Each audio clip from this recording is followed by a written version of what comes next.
अस्सलाम वालेकुम। आज के थर्ड एपिसोड के साथ लाइव हूँ। प्रोग्राम का नाम है tech on life live with GT और मेरे साथ है मेरे को होस्ट आरिफ, ये मेरा सबसे छोटा बेटा है। ये भी आज आएगा प्रोग्राम में। जब तक प्रोग्राम का नाम है tech on life live with GT और आज हम लोग बात करेंगे लव मैरिजेस के और अल्लाह भला करे आपका अरेंज मैरिजेस के बारे में। तो हम फॉर्मली अभी शुरू करते हैं। लोग ऑनलाइन आना शुरू हो चुके हैं। हुक्रो, thank you for coming. Talha Iqbal, मेरा भाई हमेशा की तरह दोबारा ऑनलाइन। मैं एक मिनट अपने पेज पे शुरू कर दूं, तो उसके बाद तब तक आरिफ आपको बताएंगे कि how should we remain and stay safe in quarantine. ठीक है आरिफ, आप बताओ, ये इसको कान में लगाओ ताकि आपकी आवाज़ सबको सही आए और आप सबको बताओ how shall we stay safe in quarantine.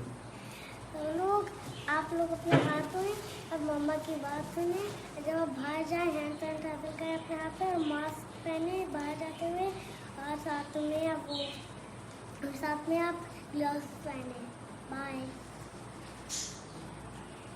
अच्छा भाई, ये आज आपको मैसेज था आरिफ की तरफ से कि आप जो है stay safe in quarantine, gloves पहने और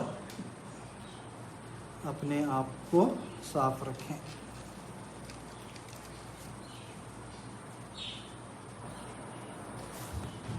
ये मैं अपने साथ साथ अपने पेज के ऊपर भी शेयर कर रहा हूँ ताकि आप लोग पेज के ऊपर भी लाइव देख सकें। ठीक है जी, हम लोग पेज पे लाइव आ गए हैं। ये मेरे साथ मौजूद हैं अरहम और मेरे साथ में मौजूद हैं जासिम, अरहम, आरिफ। आप लोग अपनी ऑडियंस को हाई करो। देखो तला चाचू ऑनलाइन है और ताहिर ऑनलाइन है, बाकी फ्रेंड्स भी ऑनलाइन आ गए हैं। चलो आदि, अब आप इसे साइड पर आके बैठो पापा के साथ। तो भाइयों और बहनों, आज हमने बात करनी थी अरेंज मैरिजेस और लव मैरिजेस पे। वहाँ हम जाएंगे सब्जेक्ट की तरफ, लेकिन उससे पहले आप लोग बताएं आप लोगों का रमज़ान कैसा गुजर रहा है। अच्छा गुजर रहा है? मेरा तो सही गुजर रहा है यार। आज हफ्ता हो गया है, 10वां रोज़ा था।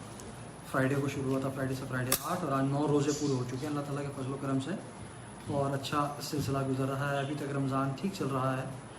हाँ, सिर्फ ये है कि बाहर नहीं जा सकते, लोगों को इफ्तारी पे नहीं बुला सकते, उसमें थोड़ा सा डिफ़िकल्ट है, थोड़ा सा इशू है, थोड़ा प्रॉब्लम है, लेकिन ठीक है, चल रहा है। अल्लाह ताला की मेहरबानी है, उसका एहसान है कि रमज़ान उसने हमें दिया और अभी तक सही चल रहा है। हाँ, ताहिर चाचू भी ऑनलाइन आए हैं, बच्चों को शाउट आउट दे रहे हैं। तो मेरे भाइयों, ऐसा है कि हम लोग हमेशा की तरह अपना सेगमेंट शुरू करेंगे। सबसे पहले हम लोग बात करेंगे किचन क्लिनिक से। लास्ट वीक हम लोगों ने शेयर की थी एक छोटी सी टिप, इलायची और इलायची के फ़ायदे। तो इस दफ़ा इलायची के बाद अगला चैप्टर हम खोलते हैं और देखते हैं कि इलायची के बाद ऐसी कौन सी चीज़ है जो आपके किचन में आसानी से मौजूद होती है और उसको हम इस्तेमाल कर सकते हैं। तो इलायची के बाद मैं आपको बताता हूँ, सबसे आसान चीज़ जो है ना वो है पानी। पानी हर किसी के किचन में मौजूद होता है, हर जगह मौजूद होता है, तो हम लोग वो पानी इस्तेमाल करते हैं और वो पानी जो है हर जगह मौजूद होता है और हर किसी के किचन में, हर किसी के घर में, हर जगह पानी मौजूद होता है। पानी के हवाले से थोड़ी सी आपको तिब्बी मालूमात में दे दूँ। तिब्बी मालूमात पाकिस्तान पानी के हवाले से ये है, सॉरी पाकिस्तान में पानी के हवाले से। मैं असल में इसको थोड़ा सा अनम्यूट करना चाह रहा था अपने फ़ोन को, लैपटॉप को, ताकि आवाज़ कंट्रोल हो जाए। तो भाइयों, पानी हवा के बाद ज़िंदगी के लिए सबसे मुफीद चीज़ पानी है। पानी ऑक्सीजन और हाइड्रोजन का मुरक्कब होता है। ये तो हम सब ने पढ़ा हुआ है, हमें पता है, बचपन से हमें पढ़ाया जाता है H2O। इसमें पानी में हाइड्रोजन होती है और ऑक्सीजन होती है। पानी में कई मादनी नमक खफीफ मिकदार में शामिल होते हैं, इसमें काफ़ी सारे मिनरल्स होते हैं, इसलिए पानी जिस्म को ताकत बख्शता है। इंसानी जिस्म के सेल्स में खुलियात के दरमियान मैदे के हाजिर रस और खून में पानी की मिकदार होती है। पानी ग़ज़ा को हल करने के लिए और हज़म करने में और जज़्ब करने में मदद देता है। और स्पेशली रमज़ान में आजकल जैसे कि है, गर्मियों के रोज़े हैं, कुछ सर्दियों का अच्छा मौसम नहीं है, तो सारा दिन तो हम पानी नहीं पीते, तो कोशिश हमें ये करनी चाहिए कि रोज़ा खोलने के बाद हम लोग पानी पिएँ। ऑन एवरेज ये कहा जाता है कि 8 से 10 गिलास पानी के जो है ना वो हमें ज़रूर पीने चाहिए। अब पानी कैसा होना चाहिए?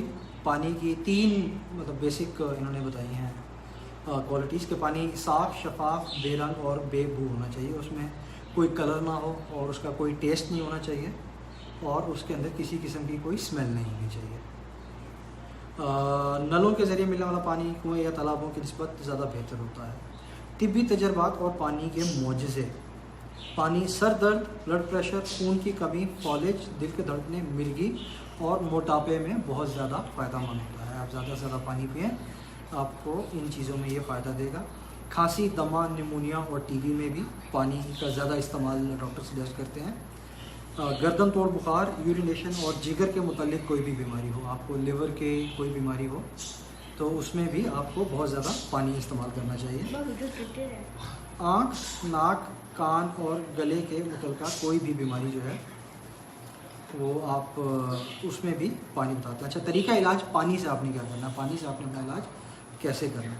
सुबह जल्दी उठें और निहार मुँह 4 गिलास पानी पिएँ। अच्छा, अब 4 गिलास ये है कि भाई किसी का गिलास बड़ा होता है, किसी का गिलास छोटा होता है, तो उसकी मेजरमेंट कैसी की जाए, तो उन्होंने सिंप्लीफाई किया है कि भाई 1 गिलास आप ले लें 160 ml का, यानी कि अगर आपके पास बड़ा 250 ml वाला गिलास है तो आप 2 गिलास पानी पी लें। और फिर मज़े के बाद और तवज्जो तलब बात यह है कि पानी पीने के बाद जो है ना आपने कम से कम 45 मिनट तक कोई चीज़ नहीं खानी। जी बाबा, नहीं वो पॉज नहीं, आप बोलो क्या चाहिए। सोडा चाहिए, पानी पियो पानी, बाबा साहब को बताएं पानी पीना चाहिए। तो 160 ml के 2 गिलास 3 गिलास पानी पी लें और पानी पीने के बाद 45 मिनट तक जो है ना भाई आप लोगों ने कुछ खाना पीना नहीं है। उससे ये होगा कि पानी आपके मैदे में जाता है, काम करता है, फिल्ट्रेशन करता है और आपको बॉडी को रेडी करता है। सुबह सुबह अगर आप निहार में पानी पिए, तजर्बात से साबित हुआ है, लोगों ने रिसर्च की है और उन्होंने फिर इसको देखा है और बताया है कि भाई ये पॉजिटिव इफ़ेक्ट जो है ना ये आते हैं आपके, उसमें आपके असाबी तनाव में 30 दिन के अंदर अंदर कमी आती है। मैदे के अमराज में अगर आप रेगुलरली पानी पिए दिन में तो 10 दिन के अंदर अंदर जो है ना वो फ़र्क महसूस होता है। और अगर आपको ब्लड प्रेशर या शुगर की बीमारी है तो 30 दिन के अंदर अंदर अगर आप डेली सुबह पानी पीजिए तो आपको फ़र्क महसूस होगा। अगर आपको कैंसर की, अल्लाह ना करे किसी को अगर कैंसर की बीमारी है तो आप सुबह पानी पिएँ तो आपको 6 महीने के अंदर अंदर फ़र्क महसूस होगा। और जिन लोगों को ट्यूबरकुलोसिस या टीबी की बीमारी है वो सुबह पानी पिएँ तो उनको 3 से 6 माह के अंदर अंदर फ़र्क महसूस होना शुरू हो जाएगा। पानी की अहमियत तो हम बात कर चुके हैं। उसके अलावा यह है कि घरों में पानी इस्तेमाल करने के आम तरीके क्या हैं, वो ये है कि भाई पानी को उबाल कर इस्तेमाल करें। वैसे आजकल तो पानी बाहर से मिनरल वाटर की बोतल आती है तो ऑलरेडी उन्होंने प्रोसेस की भी होती है। फिर ये है कि आप पानी में अगर लीमू का रस मिला लें, पानी में लीमू का रस मिला लें तो लीमू जरासीम हलाक करने की बड़ी सलाहियत होती है। 1 लीटर पानी में 1 चाय का चम्मच लीमू का जूस शामिल करके 15 मिनट में पानी साफ़ हो जाता है। तो उनका कहना ये है कि भाई आप पानी का इस्तेमाल रखें ज़्यादा से ज़्यादा। और उसके बाद जो है कि पानी के इस्तेमाल से डेली सुबह निहार मुँह आपने 2 गिलास पानी पीना। और की बात यह है कि 2 गिलास पानी पीने के बाद आपने कम से कम 45 मिनट तक कुछ खाना पीना नहीं है। जब आपको सुबह सुबह पानी पिए हुए 45 मिनट हो गए उसके बाद आप नॉर्मल रूटीन में खाना पीना करें। अब आजकल जैसे रमज़ान चल रहे हैं तो उसको हम रमज़ान में कैसे इम्प्लीमेंट करेंगे, वो वैसे इम्प्लीमेंट करेंगे कि जब हम अफ्तारी करते हैं तो हम लोग रोज़ा खोलेंगे और रोज़ा खोलने के बाद जो है हम लोग आराम से पहले खजूर से रोज़ा खोलें क्योंकि वो सुन्नत है, मसनून तरीका है। उसके बाद आप 1 गिलास 2 गिलास पानी पी लें और 2 गिलास पानी पीने के बाद जो है ना फिर आप सब्र करें, सुकून करें, अपनी बॉडी को आदी हो लेने दें उसको। फिर आराम से जब आपकी बॉडी आदी हो जाए तो उसके बाद आप जो है आराम से खाएं पिएं। क्योंकि वही बात है ना कि रमज़ान के अंदर स्पेशली हमारे पाकिस्तानी घरानों में या इंडिया, पाकिस्तान, बांग्लादेश सब कॉन्टिनेंट में हम लोगों का जिस तरह से बैकग्राउंड है, हम लोग तली हुई चीज़ों का इस्तेमाल ज़्यादा करते हैं। हम लोग अपनी डाइट के अंदर पकौड़े, समोसे और रोल और फ्रूट चाट तो बहुत अच्छी चीज़ है, लेकिन ये तली हुई चीज़ें जो होती हैं इनका इस्तेमाल हमारे यहाँ रमज़ान में सारा साल बहुत ज़्यादा रहता है।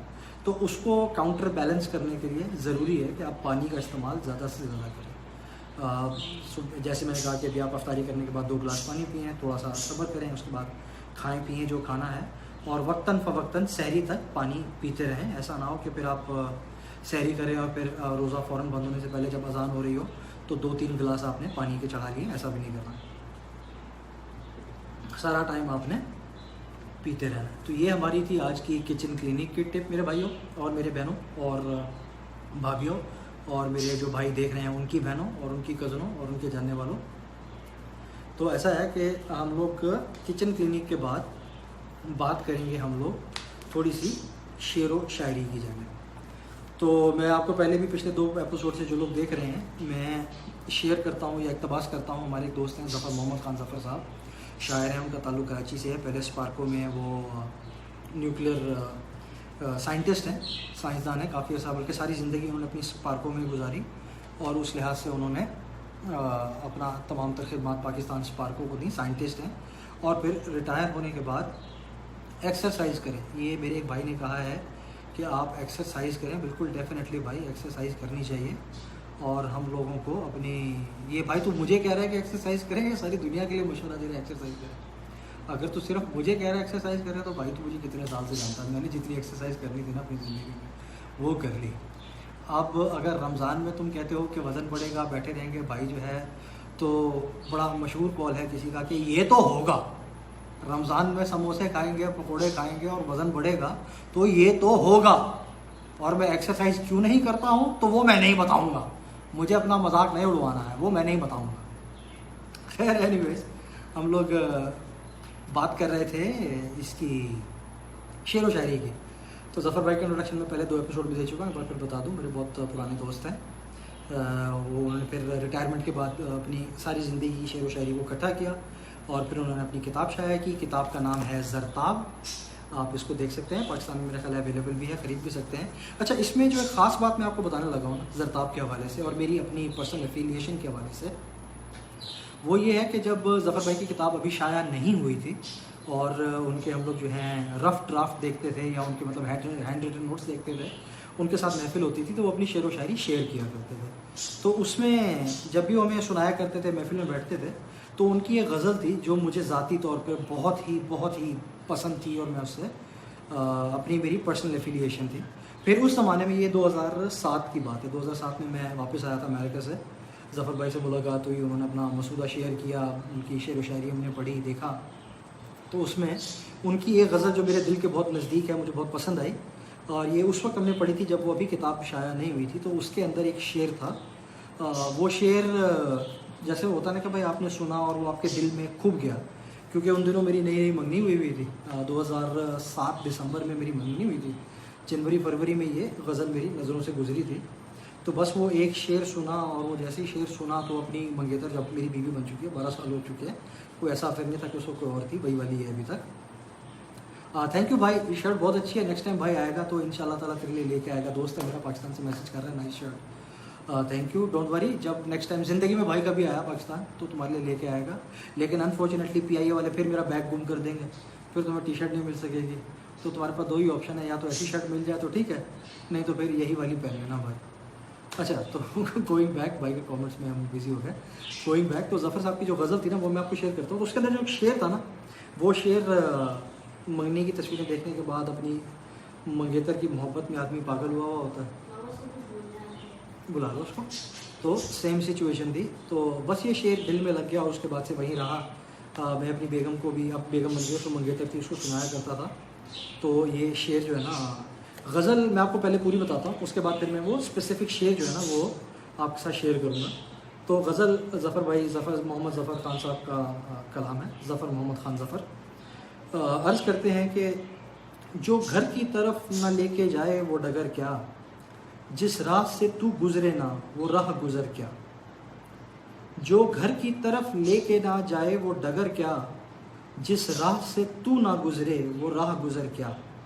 अच्छा, अभी जो अगला शेर है ना, ये मैंने ज़फ़र भाई से कहा था और मेरे पास साइंड भी है, मैं आपको दिखाऊंगा बाद में। ये शेर इनकी गज़ल का मैंने अपनी मंगेतर, अब मेरी बेगम है 12 साल की, ये मैंने उसके नाम किया था। तो शायर कहता है, गौर से सुनिएगा, तवज्जो तलब शेर है कि झांका जो तेरी झील सी आँखों में तो समझा, झांका जो तेरी झील सी आँखों में तो समझा, क्या नूर सहर होता है, होती है सहर क्या। अफलाक का महताब तो बे आबो हवा है, शादाब ना होगा मेरे दिल का भी कमर क्या। गर दिल का चमन जार उजड़ जाए तो यारो, गर दिल का चमन जार उजड़ जाए तो यारो, ज़र क्या है ज़मी क्या है, सदफ़ क्या है, गोहर क्या। दरियाए मोहब्बत का शनावर हूँ पुराना। गौर कीजिएगा, जो आशिक मिजाज लोग हैं और समझते हैं कि अपनी मोहब्बत से उन्होंने दुनिया सरशार की हुई है, फरमाते हैं कि दरियाए मोहब्बत का शनावर हूँ पुराना, लिपटेगा मेरे पाँव से ए दोस्त भंवर क्या, मुनसिफ हो तो मजलूमों से इंसाफ करो तुम। ये शेर बहुत तवज्जो तलब है, देखिएगा। वो साहिब हैसियत लोगों को खिताब करके कहते हैं कि मुनसिफ हो तो मजलूमों से इंसाफ करो तुम, साया ना मिले जिससे किसी को वो शजर क्या। अरबाब हुकूमत ये सुने गौर से ए काश, अरबाब हुकूमत ये सुने गौर से ए काश, कहते हैं इन्हें अहल नज़र अहल ख़बर क्या। और अगला शेर बहुत ही प्यारा है कि नहला के लहू में मेरी सलमाए ज़मी को, नहला के लहू में मेरी सलमाए ज़मी को, करता है अब इंसान खलाओं में सफ़र क्या। जी खोल के दी दादे सुखन अहले सुखन ने, जी खोल के दी दादे सुखन अहले सुखन ने, महका है ज़फ़र आज मेरा ज़ख्म हुनर क्या। ये उनकी गज़ल थी, लेकिन इस गज़ल में एक शेर जो मेरे दिल के बहुत नज़दीक था।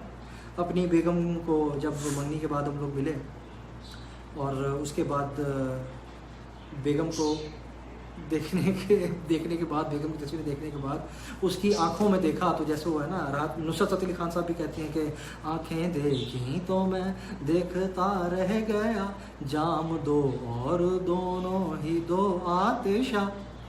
तो उसमें एक बार फिर से कहूँगा कि झांका जो तेरी झील सी आँखों में तो मैं समझा, झांका जो तेरी झील सी आँखों में तो समझा, क्या नूरे सहर होता है, होती है सहर क्या। तो ये अच्छा, जिसके लिए ये सारी बातें थी, जिसके लिए शेर व शायरी थी, वो अब आई है शेर ख़त्म होने के बाद। रिकैप दे दूँ, नुमान मुख्तार मेरा दोस्त है, रेमियर खान से कहता भाई 2007 से प्रीवियस की भी बातें शेयर करो। ओ भाईजान, आज बात होगी लव मैरिजेस पे और अरेंज मैरिजेस पे, और 2007 से पहले के बहुत सारे किस्से खुलेंगे, इसलिए भाई टेंशन ना लें। तो एक बार फिर ये शेर 2-3 दफ़ा लोग सुन चुके हैं, फिर सुनाता हूँ, क्योंकि ये शेर मेरे दिल के बहुत नज़दीक है ज़फ़र भाई का। कि झांका, बल्कि जो अब ऑनलाइन आई है और देख रही है, अभी अभी ऑनलाइन हुई है, उसके लिए है कि झांका जो तेरी झील सी आँखों में तो समझा, झांका जो तेरी झील सी आँखों में तो समझा, क्या नूरे सहर होता है, होती है सहर क्या। ये और जब ज़फ़र भाई की किताब पब्लिश हुई थी तो हम लोग बुक उनके पास लेके गए थे, मैंने उनसे साइन करवाई थी, ये उन्होंने साइन किया था, ये शेर उन्होंने मेरी बेगम के नाम किया था। तो अच्छा भाई, हम लोग अभी आगे बढ़ेंगे, लेकिन उससे पहले जासिम आए हैं। जासिम जो आप लोगों के साथ कुछ शेयर करना चाहते हैं। जासिम आप इधर आ जाएं, इसको कान में लगाएं ताकि लोगों को आपकी आवाज़ सही से आए, आपकी आवाज़ साफ़ आएगी। अब आप शेयर करें जो आपने शेयर करना है और बोलें। थोड़ा सा जासिम आप इस तरफ आ जाओ ताकि लोग आपको क्लियरली कैमरा में इन सीन एंड ऑन स्क्रीन देख सकें। आप बोले भाई, शेयर करें जो आपने करना। Guys subscribe to my channel 4987। ये भाई जासिम जो है अपने YouTube चैनल को प्लग कर रहे हैं। इनका चैनल है फोर्टनाइट CR07। आप सब लोग please CR7 Fortnite CR7 please आप मेरे बेटे के YouTube चैनल को सब्सक्राइब करें, उस पर जाएँ, इसके सब्सक्राइबर बने। ये स्क्रीनशॉट दे रहा है। मैं वैसे ना जब ये वीडियो पोस्ट करूँगा तो इसकी एक स्क्रीनशॉट लेके अपने कमेंट्स में भी पोस्ट कर दूँगा ताकि आप लोगों को जासिम का YouTube चैनल ढूंढने में आसानी हो। अभी ये क्या है? ये किसका है?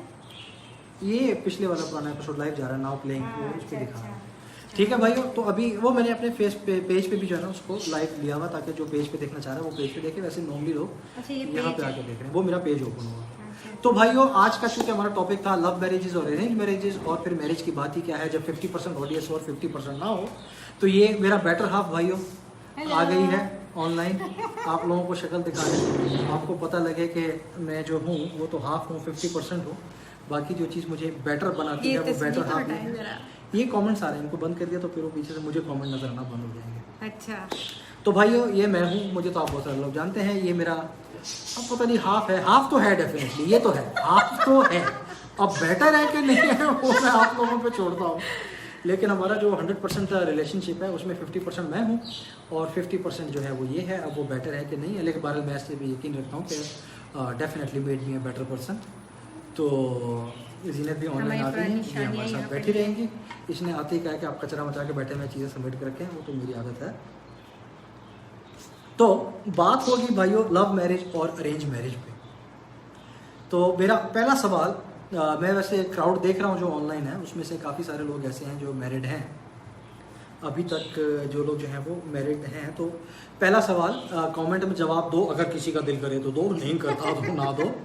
कितने कितने लोग हैं जो सॉलमली हाथ उठा के वेव करके कहेंगे हाँ भाई मैंने लव मैरिज की हुई है, ताकि पता चले ना कि हमारे पास लव मैरिज के सपोर्टर कितने हैं और अरेंज मैरिज के सपोर्टर कितने हैं, फिर हम उस लिहाज से बात कीवी को करेंगे। छोड़े ना, आप बात करें कि भाई होनी चाहिए कि नहीं होनी चाहिए, क्या होनी चाहिए, हाँ, इस पे होनी बात चाहिए, उस पर तो हम पहुंचेंगे, लेकिन पहले अपनी ऑडियंस को देखें ना कि हमारे पास कोई ऐसा है भी सही, ऐसा कोई मर्द मुजाहिद हमारे पास मौजूद है कि जिसने ये क्या कहते हैं सर किया हुआ है ये मार्का। बहुत क्योंकि- सारे होते हैं जिन्हें, बहुत सारे लोग होते हैं जिन्होंने तो- जो है ना हमारे अपने फ्रेंड्स के सर्कल हाँ, में बहुत अच्छा वैसे सारे दूसरी बात ना, एक और बात मैं क्लियर कर दूं भाई, लव मैरिज जिसने लव मैरिज की है, जिसने अरेंज मैरिज की है, मैरिज करने के बाद तुम भी यही हो, हम भी यही हैं।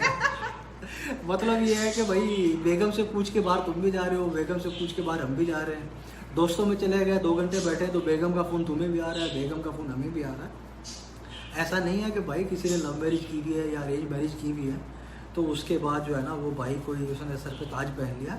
जब मैरिज हो जाती है ना तो उसके बाद वो प्रीफिक्स जो है लव वाला वो पीछे रह जाता है या अरेंज वाला पीछे रह जाता है और मैरिज फिर सिर्फ मैरिज ही रह जाती है। तो ये होता है एंड रिजल्ट। लेकिन हम लोग अपने ज़ाती तजर्बात से और इधर उधर की जो दुनिया देखी है उस पर हम इस पर थोड़ी सी रोशनी डालेंगे। हम इस पे कि वॉच पार्टी पे यहाँ से तुमने ये हाँ, तुम वॉच पार्टी मेरा देखी है? मेरा नहीं है ना? तुमने अगर अपने मोबाइल से शेयर करनी है ना हाँ तो यहाँ से हम क्लिक कर तो देंगे तुम watch ऐसे party जाओ, start तो हो हमने जाएगी ना। ये हाँ मेरा है ना, यहाँ से जाओ और इसको आ रहे हैं ना वॉच Start. टुगेदर विद, हाँ स्टार्ट ऑफ वॉच पार्टी। चलो भाई जीनत ने भी अपनी प्रोफाइल से वॉच पार्टी लगा दी है, सब लोग उसको देख रहे हैं।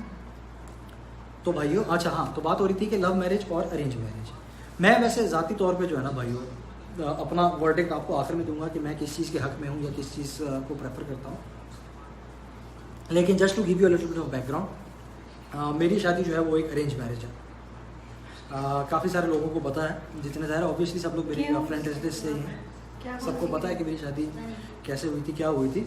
लेकिन just to give you recap, इस तरह से है कि मैं बुला कर लाओ। अमेरिका में पढ़ रहा था और पेरेंट्स ने फ़ोन किया, उन्होंने कहा कि बेटा आपकी पढ़ाई कंप्लीट होने वाली है तो अब हम आपकी शादी कर देंगे। मैंने कहा जी ठीक है, जो आपकी मर्ज़ी। क्या तो बात है भाई जुनैद, ये उन वन लोगों ऑफ ने- द मोस्ट। हाँ तो फिर उन्होंने आपकी कहा भाई जो ठीक है है ना- आपकी मर्ज़ी, आप कर दें शादी। तो उन्होंने मुझे बताया कि भाई हमारे वालिद साहब हैं, वालिद साहब के एक दोस्त हैं बचपन के, नहीं बचपन के नहीं, वालिद साहब के जवान थे, मेरे बचपन के, वालिद साहब के बचपन के नहीं, मेरे बचपन के ये देख ले भड़ास, दिल की भड़ास कि मैं दोस्त कितनी है। बड़ी हूँ उम्र में। तो वालिद है ना साहब ने जुनैद? हाँ दिल की तो भड़ास। मुझे शक है कि मेरे से उम्र में बड़ी है, लेकिन चलो कोई अस्तगफिरुल्लाह, खैर। अस्तगफिरुल्लाह। ये जो है ना जब सबसे अरेंज जब बड़ा अरेंज जब नुकसान, अरेंज हो जाती है ना मैरिज सबसे तो बड़ा फिर उसमें नुकसान जो अरेंज फिर वो मैरिज का, भाई मेरे से 2 साल बड़ी है, 4 साल बड़ी है, ये सबसे चीज़ें बड़ा फिर नुकसान नहीं अरेंज मैरिज का। तो खैर पेरेंट्स ने कहा कि भाई हमने तुम्हारी शादी अरेंज कर दी है, पापा के एक दोस्त हैं उनकी बेटी के साथ हमने तुम्हारी शादी तय कर दी है। तो मैंने कहा ठीक है अब कर दिया तो फिर कर दिया, अब क्या कर सकते हैं। हाँ देखा, मैं फिर वापस आया पाकिस्तान, अरेंज पाकिस्तान मैरिज वापस का आया। नुकसान तो बंदा 20 दिन खुल के बाद- बोलता है जो दिल में आता हाँ, है। अभी 20 लव दिन मैरिज होती तो आप डर रहे नहीं नहीं नहीं नहीं नहीं, ये अभी हम जाएंगे ना कि लव मैरिज होती है, अरेंज मैरिज होती है तो क्या होते हैं नुकसान या फ़ायदे क्या होते हैं। तो बहरहाल मैं अभी अपनी कहानी सुनाता हूँ। मैं अमेरिका से वापस आया, 20 दिन बाद मेरी मंगनी हो गई। 20 दिन मंगनी के बाद हम लोगों की तकरीबन 11 महीने तक मंगनी रही।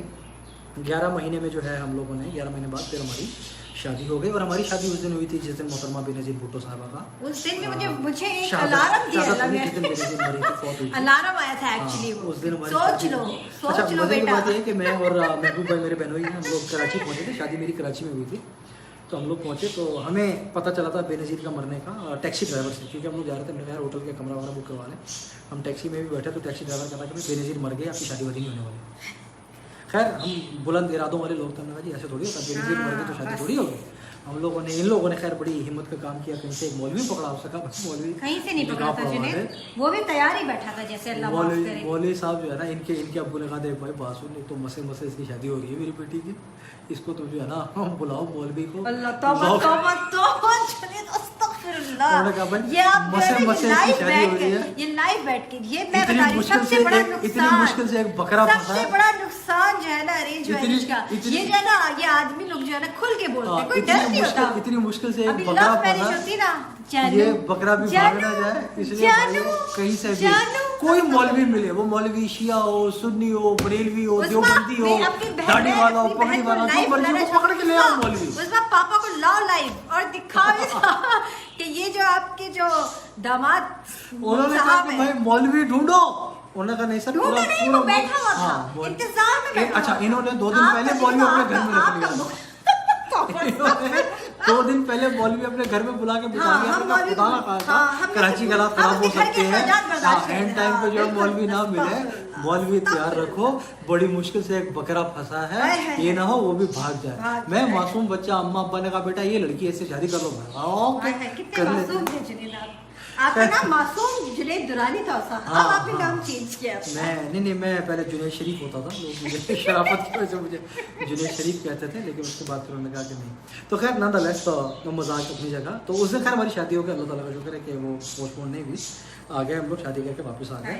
तो भाइयों, मैं ज़ाती तौर पर जब आप पलट के देखते हैं ना, तो मैं वही मैंने कहा कि अपना वर्डिक्ट मैं आपको आखिर में दूंगा। तो अभी हम बात करते हैं लव मैरिज और अरेंज मैरिज की। अच्छा, लव मैरिज होती क्या है?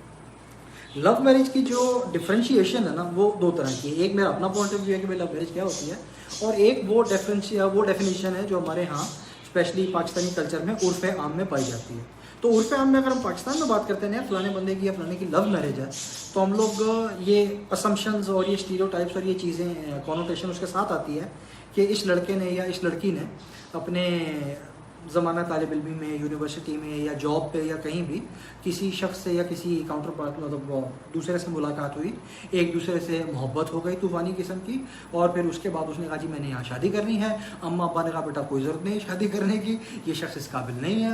उसने कहा जी मैं भूख हड़ताल पे जा रहा हूँ, मैं गोलियाँ खा लूँगा, मैं घर छोड़ वैसे दूँगा। जुनैद ये एडवेंचर होना चाहिए। हाँ, तो एक दफा ये लाइफ में अभी हम होना वहाँ पहुँचेंगे। अभी हम डेफिनेशन हाँ। दे रहे हैं कि लव मैरिज हमारे यहाँ उर्फ आम में किसको समझा जाता है। तो उर्फ आम में ज़रूरी नहीं है कि डेफिनेशन सही हो, और ना ही मैं इस डेफिनेशन को सही समझता हूँ, क्योंकि मेरा अपना एक पॉइंट ऑफ व्यू। लेकिन उर्फ आम में हमारे यहाँ लव मैरिज की ये डेफिनेशन ली जाती है कि भाई लड़का या लड़की ने खुद बजाते खुद बकल्लम खुद बगैर किसी इनपुट के किसी को पसंद किया।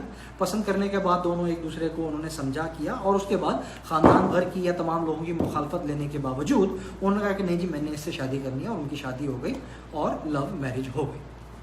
ठीक है जी, इसको हमारे यहाँ उर्फ आम में कहा जाता है लव मैरिज। लेकिन मेरी अब जो ज़ाती डेफिनेशन है लव मैरिज की, वो ये है कि भाई आपको रिगार्डलेस आपके पेरेंट्स ने मिलवाया या आपको कज़न के थ्रू मिले या किसी शादी में मिले या जॉब पे मिले, एक शख्स आपको मिल गया, ठीक है। अब चाहे वो आपको पेरेंट्स ने मिलवाया, घर वालों ने मिलवाया, किसी ने मिलवाया, आपने उसके साथ थोड़ा बहुत हेलो हाय की, व्हाट्सएप पे बातें की, या जो भी मतलब ज़मानात बार थे। जैसे हमारे ज़माने में टेलीफोन होते थे, व्हाट्सएप वगैरह नहीं था। उससे पहले के लोग जो है ख़तों की दावत होती थी, गली मोहल्लों में छतों में मिलना होता था। क्या आप दौर लोगों था ने जी। एक दूसरे को जानने पहचानने क्या की दौर कोशिश था। की, और टेलीफोन उसके बाद तक- रिगार्डलेस कि आप दोनों की मुलाकात किन सर्कमस्टेंसेस में हुई थी और कैसे हुई थी, आप दोनों ने एक दूसरे को पसंद करना शुरू कर दिया और ये सोच लिया कि भाई मैंने इस शख्स के साथ ज़िंदगी गुजारनी है। तो मेरी डेफिनेशन लव मैरिज की है कि जब दोनों फैसला कर लेते हैं कि हाँ भाई मैंने इस शख्स के साथ ज़िंदगी गुजारनी है, रिगार्डलेस उनकी मुलाकात या उनका इंट्रोडक्शन कैसे हुआ था, वो लव मैरिज होती है। अच्छा, अरेंज मैरिज की हमारे यहाँ जो है डेफिनेशन, वो एग्जैक्टली जैसे मतलब उर्फ आम में सुनने में आता है कि मेरे जैसे मैं मतलब मेरा अपना ज़ाती केस है, पढ़ रहा था, पेरेंट्स ने कहा कि भाई हम लोगों ने लड़की देख ली है, कोई इनपुट वगैरह नहीं है, तुम्हें ना फोटो दिखाई, ना नाम बताया, ना कुछ किया, हमें पता है तुम कैसे हो, हमें पता है लड़की कैसी है। नहीं, इसकी वजह भी तो बताए ना कि चट मंगनी पड़े बिया क्यों हुआ था। हाँ, हम जल्दी मतलब हम बोलो, जाएंगे जल्दी। जाएंगे जाएंगे नहीं, वजूहात जल्दी।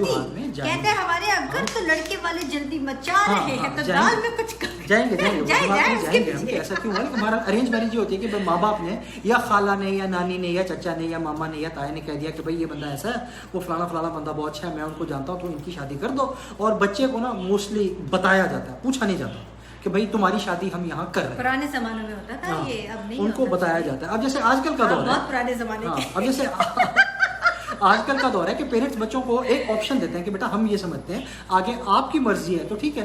अब बच्चे या बच्चियां अगर उनको समझ में आती है तो कहते हैं हाँ, उन्हें समझ में नहीं आती तो कहते हैं नहीं। और अक्सर औकात ऐसा होता है कि वो मंगनी भी कर लेते हैं, लेकिन मंगनी के बाद दोनों खानदान एक दूसरे को जानते हैं, लड़का लड़की एक दूसरे को जानते हैं, नहीं समझ में आती तो वो मना कर देते हैं, वो कहते हैं कि नहीं भाई हमने नहीं करनी। तो इसको आप अरेंज मैरिज नहीं कह सकते, उनको आप कह सकते हैं कि उनकी अपनी पर्सनल चॉइस थी। अरेंज मैरिज वो होती है जहाँ पे माँ बाप कहते हैं कि भाई बात सुन, चाहे तू तत्ते तवे पे बैठ जाना बेटा, तेरी तो शादी होनी है यहीं पे। ऐसा होता नहीं है वैसे। नहीं, ऐसा होता है, क्यों नहीं होता? नहीं, अब मेरे आप- साथ माँ बाप ने ऐसे ही किया था, उन्होंने कहा तू तरते तवे पे बैठ जा, तेरी शादी यहीं होगी। हम जबान दे चुके हैं, मुसलमान और पठान की एक जुबान। क्योंकि जुनैद आप हर दूसरी आने जाने वाली अच्छा, हाँ, लड़की वैसे को तो मेरा आप जो है ना, शादी जो में निकले थे, ज़ाहिर है, होते जितने हैं कि यार माशाल्लाह। दोस्त ऑनलाइन ऐसे बैठे बच्चों हैं, के साथ फिर वालिदैन ऐसे मेरे करते यार हैं दोस्त जितने ना। हर ऑनलाइन दूसरे बैठे हैं। हर दूसरी लड़की पे आपका दिल आ जाता सबको था। पता है मेरे दोस्तों को कि मैं कितना जो है वो दिल फेंक है। बल्कि मेरी बहन जो है ना वो अक्सर कहा करती थी कि मेरा जीवे मेरा भाई मेरी गली गली भर जाई, तो वो जो है कहा ये अरेंज मैरिज कि के साइड इफेक्ट्स। अल्लाह भला करे। वो एक शेर भी तो है ना कि ये एजाज है हुस्न आवारगी का, हाँ, जहाँ भी गए हुस्न- दास्तां छोड़ा है। हुस्न को काट देती है हम तो बहुत सारी जगहों पे जो है हाँ नहीं हमारी वो हुस्न आवारगी है ना कि आपकी आवारगी का हुस्न था हाँ, कि सही। माशाल्लाह दुनिया में जहाँ भी गए, सऊदी अरब में रहे, अमेरिका गए, हाँ, लंदन माशाल्लाह, गए, वहीं एक दास्तान जहाँ गए, छोड़ वहाँ कर एक ना एक दास्तान रकम करके आ गए। सही, अल्लाह का शुक्र है। वैसे बिल्कुल सही। दास्तान के कोई साइड इफेक्ट जो है या स्टोरी का पार्ट 2 अभी तक वापस नहीं आया, वरना पता लगे जैसे क्योंकि फिल्मों में सारे- दिखाते सारे- हैं 10 साल बाद किसी ने कहा हाँ। कि देख मसला हो गया। नहीं अल्लाह का शुक्र है ऐसे कोई मसले मसाइल नहीं हुए। तो भाई मैं अल्लाह माफ करे, कितना खुल के बोल रहे हैं, मेरी देख ले आप। वालदा अल्लाह ताला आप को लोग जन्नत नसीब learn करे। करें lesson। मेरी उनसे बहुत अच्छी हेलो आई थी, तो मुझे Arrange पता था कि marriage मेरा ये के लौंडा जो है ना effects। ये हर जगह घुसा रहता है, और अगर इसको हमने पट्टू ना डाला तो इसने कभी ना कभी किसी दिन घर पे आके बता देना माँ ये तेरी बहू नंबर 1 है, ये तेरी बहू नंबर 2 है, ये तेरी बहू नंबर 3 है। तो इसलिए ऐसा करो जब बहू जल्दी नंबर जल्दी 1 जो है बहू ना नंबर इसको इसकी अरेंज करो। खैर नंदनलेस वालदैन ने अरेंज कर दी। तो भाइयों मैं अब आपको बताऊं, पहले मैं आपको दूंगा अपने ख्यालात लव मैरिज के हवाले से। मैं ज़ाती तौर पे जो है ना लव मैरिज जिस तरह की हमारे यहाँ कही जाती है, लव मैरिज वो धुआंधार इश्क हो गया, लड़के लड़की को एक दूसरे को पसंद आ गए और उसको जो है फिर माँ बाप के खिलाफ हो गए, घर वालों के खिलाफ हो गए, यारों दोस्तों के खिलाफ हो गए, दोस्तों ने आके समझाया यार ये लड़की ठीक नहीं है भाई, या लड़कियों को ने समझाया माशाल्लाह कि यार कितनी मशहूर है ज़माना थी कि दोस्त आके उसके हाँ बारे दोस्त में मतलब बताते हैं बता ना, रहे हैं या ये इवन ठीक लड़कियों की नहीं दोस्तें है। लड़कियों की दोस्तें कितनी मेरे को अच्छी बताती लड़की हैं कि पसंद लड़का की है, अच्छा नहीं है, माशाल्लाह। ये लड़का अच्छा नहीं है, ये मतलब ये इसके हालात अतवार ठीक नहीं है, उल्टी सीधी हरकतें करता है। लेकिन उस टाइम पे होता ही है कि क्योंकि सर पे भूत चढ़ा होता है मोहब्बत का, इश्क का, तो ना दोस्तों की बातें समझ में आ रही होती हैं, ना माँ बाप की बातें समझ में आ रही होती हैं। बस इंसान को लगता है कि जी मैं ही अकले कुल हूँ और मुझे ही सब कुछ समझ आ रहा है। तजर्बा मुझे लगता है आपको जबरदस्त तजर्बा है, तजर्बा हर चीज जो है ना बड़ी ही टू द पॉइंट तजर्बा के बहुत साथ है। बता अच्छा रहे हैं। उसमें फ़र्क ये पड़ता है, मैं इस चीज़ को ना इसलिए नहीं एग्री करता, वो इसलिए क्योंकि जब मैं 16 साल का था ना तो मेरा सोचने का तरीका और था, जब मैं 26 साल का हुआ तो मेरा सोचने का तरीका और था, जब मैं 36 का हुआ तो मेरा सोचने का और लोगों को जांचने का तरीका और था। हम लोग उस हालात में, उस कच्ची उम्र में अपना एक हमारा एक नैरो विजन होता है, हमारी एक नैरो अप्रोच होती है, एक नैरो सोच होती है। बहुत सारी बातों को हम लोग नहीं समझ पाते, नहीं देख पाते, नहीं उसमें कॉम्प्रीहेंड कर पाते। हम लोग को सिर्फ यही समझ आ रहा होता है कि जी मैं हूँ और ये लड़की है और मैं या बल्कि सवाल ये करना चाहिए जिन्हें लव मैरिज की वो पछताते हैं कि नहीं हमें पछताते तो love दोनों करनी हैं, शादी लव वाले भी पछताते होते हैं, अरेंज वाले भी पछता रहे होते हैं। ऐसा नहीं है कि जिसकी अरेंज हो गई है वो बैठ के जो है वो सोने का ताज उसने सर पर सजाया हुआ है, या जिसकी लव हुई थी उसने सोने का ताज सजाया, वो तो मैंने बताया ना पछता तो दोनों रहे होते हैं। क्योंकि अच्छा जनरली देखो लोगों जनरली मुझे बताओ जिन की अरेंज मैरिज हुई है अपने दिल पे हाथ रख के बताओ कि क्या आपको आज तक आपकी बेगम ने नहीं कहा मेरे तो इतने रिश्ते आते थे माँ बाप की बात सुन के फंस गई मैं। ये तो फिर बात सुने हाँ होता था ना। अब ऑन द कॉन्ट्ररी अगर अरेंज वालों को ये सुनना पड़ता है ना तो लव वालों को भी दिल पे हाथ रख के बताओ क्या ये नहीं सुनने को मिलता, माँ बाप मेरे समझाते थे मैं ही अंधी थी तेरे चक्कर में आ गई। तो भाई बिस्ती तो मर्दों की दोनों जगह हो रही है, बिस्ती तो लव वाले की भी हो रही है और अरेंज वाले की भी हो रही है। अरेंज मैरिज में ना बेइज्जती जो है वो लड़की की ज्यादा होती है। नहीं नहीं हाँ। नहीं और लव मैरिज में लड़की की ज्यादा होती है। दोनों क्योंकि की लड़का फंसा दोनों होता है, की देखिए मेरी बात। लड़का नहीं देखिए लड़का आप लड़की के साथ फंसा हुआ होता है, लड़की बार बार उसको ताने मारी तू भी मेरे पीछे रहे, तू भी मेरे पीछे रहे। हाँ, मैंने और arrange समझाया में- है। और arrange marriage में भी- मेरे अब्बा मैंने फंसा दिया, अब्बा भाई, मैंने फंसा वही दिया। बात है। देखो हर अरेंज जगह। अरेंज वाली कहती है कि मैं अम्मा अब्बा की बात मान के फंस गई, नहीं, और लव वाली कहती है मैं अम्मा अब्बा की बात ना मान के फंस मेरे गई। लड़कियां नहीं मैंने उस वक्त माँ की सुन ली होती तो आज कुछ जैसा निकट्टू के साथ ना होती। समझाती थी मेरी अम्मा, समझाते थे मेरे अब्बा, मैंने नहीं सुनी। लव मैरिज में लव मैरिज और अरेंज वाली कहती अरेंज वाली है तो मैं तो नहीं करता था, अम्मा अब्बा ने भाई फंसा दिया। अरेंज वाली तो चुप करके अपनी माँ बाप की बात ज्यादातर लड़कियां मानती हैं। हाँ, लड़कों लेकिन को ये मियाँ- होता- मियाँ को यही लड़कों के कहती अंदर है। थोड़ा सा वो होता है ना रिबेलियस उनका नहीं थोड़ा और सा लड़के होता भी है। यही कहते हैं, लड़के भी यही कहते हैं माँ बाप की बात सुन के फंस गए मैं ज्यादातर तुम्हारे वो चक्करों कहते में। हैं, हाँ, लड़कियां तो बेचारे और माँ लव बाप में की भी बात लड़के नहीं यही मानते। कहते हैं, समझाते थे मेरे बाबा मुझे, बस मैं ही अंधा था फंस गया मैं। तो बात ये हो रही है कि मैरिज के बाद बेइज्जती तो दोनों की हो रही है। पॉइंट ये नहीं है कि भाई कौन पछता रहा कौन नहीं पछता रहा, पछता तो दोनों रहे हैं।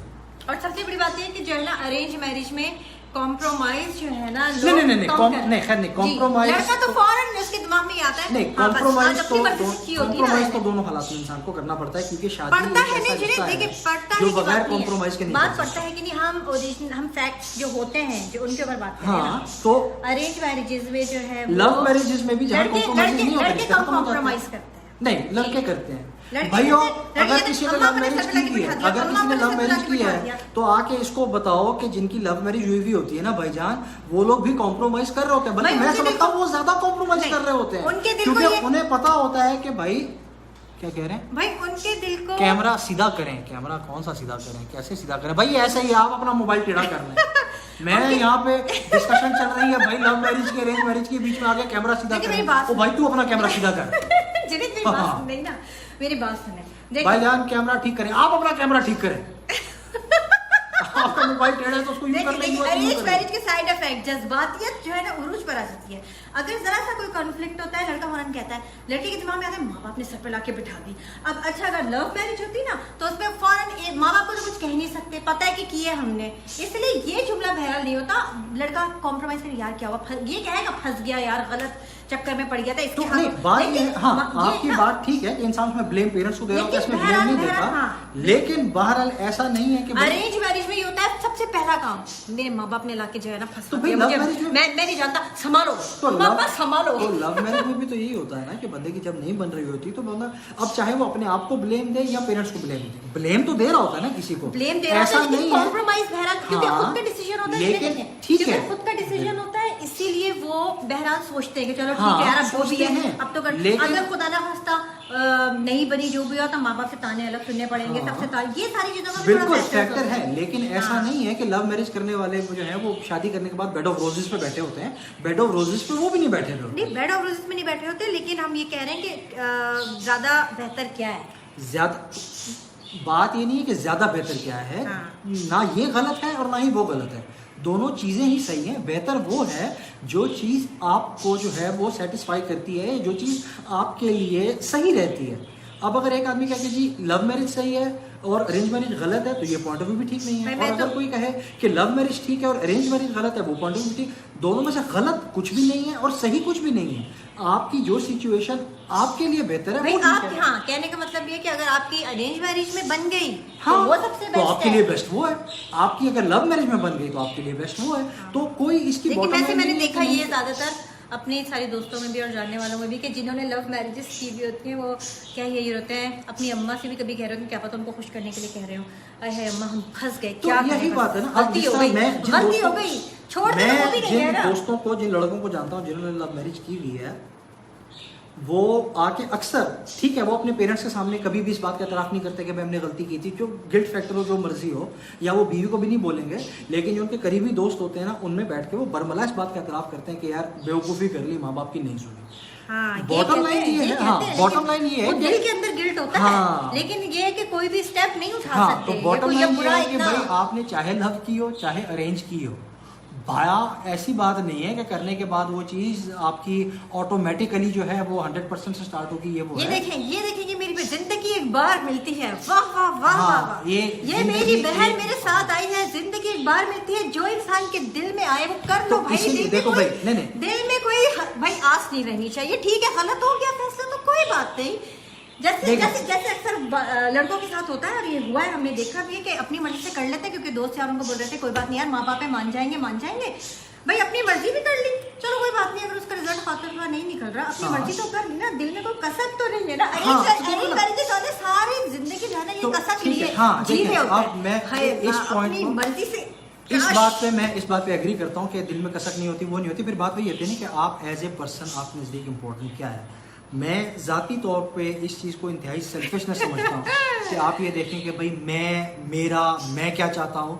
आप एक लम्हे के लिए ये सोचें कि यार आपको अगर पेरेंट्स मशवरा दे रहे हैं या बड़े मशवरा दे रहे हैं, वो आप जैसे 3-4 और पैदा करके ना इस दुनिया में छोड़ चुके हैं, यानी कि आप जैसे उन्होंने 2-4 पैदा किए, उनको पाला पोसा और वो छोड़ चुके हैं। आप 26 साल के हैं, वो 46 साल के हैं, उन्होंने आपसे 20 साल जिंदगी ज्यादा देखी है। थोड़ा सा उनको क्रेडिट दें, थोड़ा सा अपने पेरेंट्स को क्रेडिट देते हैं कि उनकी फहम फरासत जो है वो आपकी निस्बत ज़्यादा है, क्योंकि कोई भी 26 साल का या 27 साल का लौंडा या लौंडी खड़े होकर अगर मुझे ये कहना कि भाई मुझे अपने माँ बाप से ज़्यादा अकल है, तो मैं इस चीज़ को नहीं भाई ये सोच जुनैद अच्छा। और दूसरी बात की उम्र में नहीं हाँ, और दूसरी बात मैं ज़ाती तौर पर समझता हूँ कि हमारे यहाँ वाली लव मैरिज है ना, इस लव मैरिज को लड़का लड़की से ज़्यादा लव मैरिज बनाने में हाथ होता है माँ बाप का।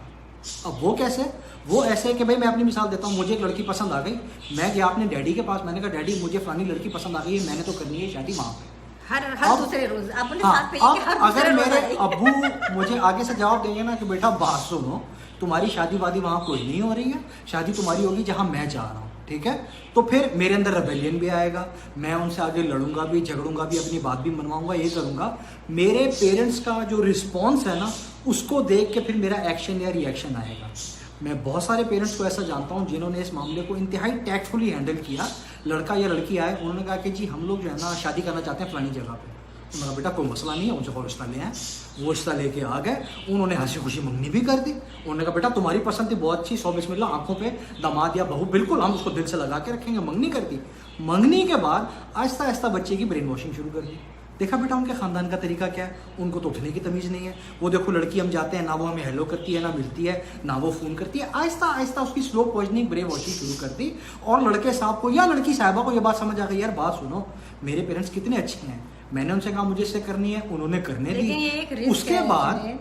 उन लोगों ने आहिस्ता आहिस्ता आहिस्ता जो नेगेटिव पॉइंट थे, बजाय वो डंडा लेके घुस जाते कि नहीं ये गलत है, ये गलत है, ये गलत है, उन्होंने वो सारी चीज़ें मुझे दिखाई।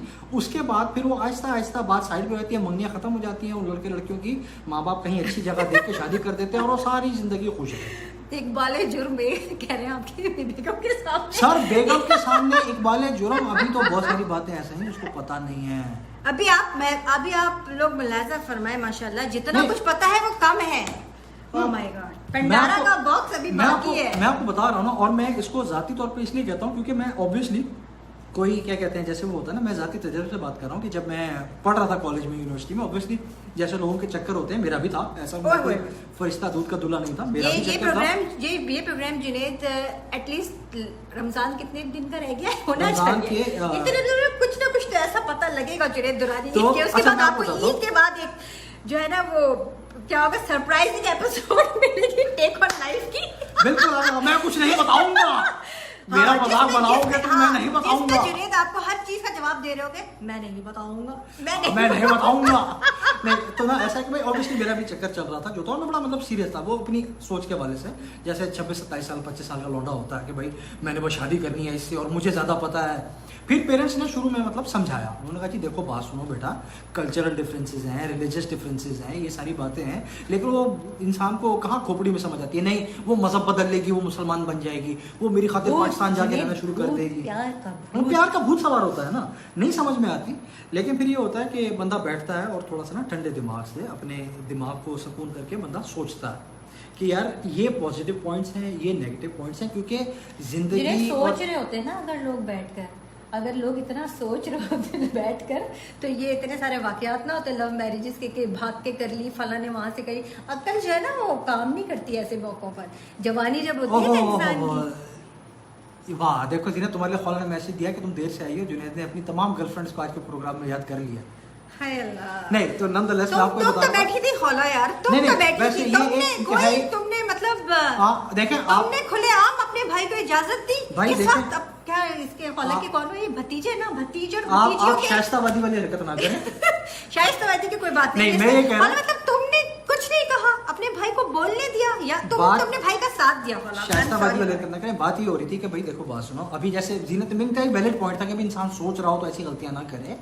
इस प्रोग्राम के तवज्जुह से जो लोग देख रहे हैं ना, उनको हमने बात ही यही समझानी है कि देखो समझ जब में नहीं आपके आई। जज्बात इस तरह पागल हुए होते हैं ना, तो एक लम्हे के लिए स्टेप बैक और गोइंग बैक टू हमारा जो पहला सेशन था ना चॉइसेस और सक्सेस के बारे में, कि आप अपनी चॉइसेस को वे करें, उसके प्रोज देखें, उसके कॉन्स देखें, ठीक है। अब बहुत शादी सारी- जो है एक बहुत बड़ा, हाँ, बहुत जिंदगी बड़ा का लाइफ टर्निंग डिसीजन है। बहुत मैं तो ये बड़ा कहूंगी decision है। भाई तो शादी से इसलिए पहले आपको आपको- कोई एक्सपीरियंस नहीं होता, कुछ पता नहीं होता, और जो है वो ये जो लोग बस प्यार मोहब्बत में आके कर लेते हैं ना, लड़की अच्छी लग रही है, हाँ उसकी आदतें बड़ी अच्छी हैं, फला है, everything is changed after getting married.